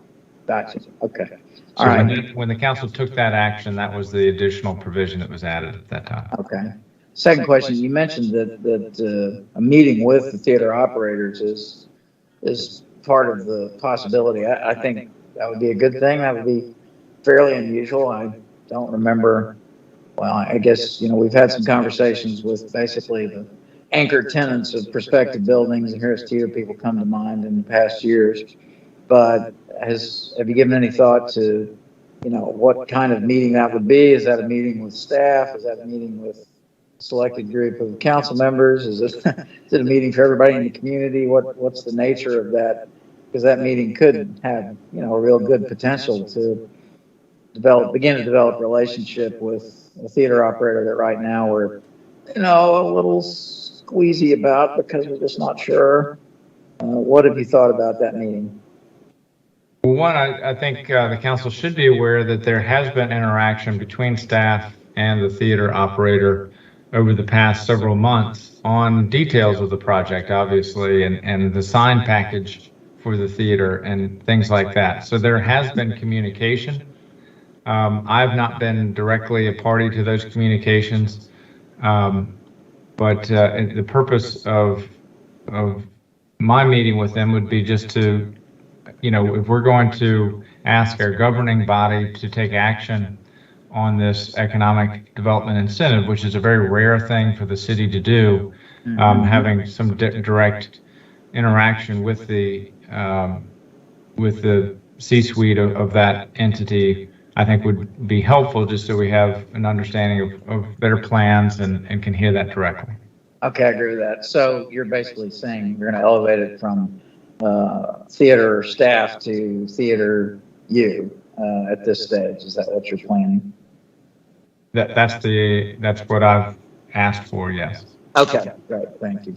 All right, well, I share Mr. Snyder's desire not to lose track of the ultimate objective here, and I just have to hope, must believe that when the history of this project's written, it'll be seen as somewhat miraculous that we were able to, create a market for a movie theater here in Falls Church, where, movie theaters are opening very nearby us, and, in the midst of a pandemic, we kept this thing going, and I just have to hope that we're going to come out in the end where we want to be. It's not going to be easy, but that's my hope, and I encourage everybody to stick to it. Okay, thanks. All right. Other comments, questions? So I've already said my piece, I think, previously about this project. This is just basically we keep getting dragged along here. I think with respect to the things they're asking for, if we are to give any of those, to my mind, they need to be contingent on them meeting their deadline. So they would automatically evaporate if we're going to start the proration earlier. It's contingent upon every single thing happening on time, and it's written that way, so that it's not something where they've got to come to us if they want to change anything. I probably would push back on the deadlines. My guess is they built some fluff in there. And so I would push back as well on that. I would tie it to ground floor commercial. We keep hearing about 3 restaurants. I mean, it's one tenant, to my understanding, that's basically going to operate 3 different restaurants. They haven't filled up hardly any of their commercial space, and they've been in operation over a year. As far as the holdbacks go on COs, I don't even know what their normal absorption is, but nobody fills an apartment building up at once because there's just not enough demand for all the units at one time. So it takes a while to absorb. And so I don't know whether they're holding back 25 units is actually a favor to us at all, other than just that's the normal absorption rate of the apartment. So I'd be a little skeptical about that as well. But I think COs ultimately are good tools, but I would tie them not to something happening, a lease getting signed in a month, but things more substantively happening farther down the pike, construction and the like. To me, getting the permits isn't really the milestone. It's really getting underway with construction. You can pull your permits and just sit on them for months before you do anything. So I think we just need to be more aggressive with them. Our big leverage is Founders Row 2, that's gone. But now we're kind of scrambling to find what we can, and I think we just need to be very firm in what we're doing, because as we've seen, things haven't come along the way we had hoped on the commercial side of this project. Anyway, unless anyone has anything else, hopefully, Wyatt, that's good enough, comments for you to proceed, and we're certainly welcome to any updates you might give us along the way. Yes, I certainly will. Thank you. All right. Let's move on to consent items. Do you want to quickly run through those, Wyatt? Sure. There are some important ones, and so one is the first one is council's adoption of the city's purchasing resolution, and it lays out our policies for how we conduct purchasing in the city. The second one is reaffirming commitment to fiscal year 2004 Infrastructure and Jobs Act. That's kind of a technical requirement that's required by the Virginia Department of Transportation. The third is joint funding agreement with the U.S. Department of Interior. That also is a fairly technical one that we need in order to get some federal grant dollars. The next two are expenditures, and so the first one is the purchase of a vacuum truck that we would use in our sanitary sewer system and in our stormwater system. It'd be a more powerful piece of equipment. Probably many of you all see our sanitary sewer vac truck. It's in use all the time throughout the city, flushing a sanitary sewer system. We want to get one that will serve that purpose more effectively, but also will allow us to be more efficient in removing silt and other things that collect in our stormwater system. So that machine would be able to serve both purposes. And then lastly, we're excited. We do have bids that we think fit in with our budget and are qualified bids to allow us to advance to construction on the Trammell Branch culvert improvements to alleviate flooding along the Trammell Branch in the West Columbia and Shadow Walk area. So those are the items that are scheduled for consent next week. All right, Ms. Hardy. Thank you. Just a quick question on the Sharrow one, the culvert replacement. Is there anything different we would do now that we own that house that's adjacent to it? So I'm sorry, did I miss one? Wasn't that one of, that was one of the ones posted, I thought. The stormwater one is on Trammell Branch, so it's a different part of the city. Let me look at my notes. Hold on. Go to someone else's question if they have it first. Okay. Any other questions on these? All right, that's it. Caroline?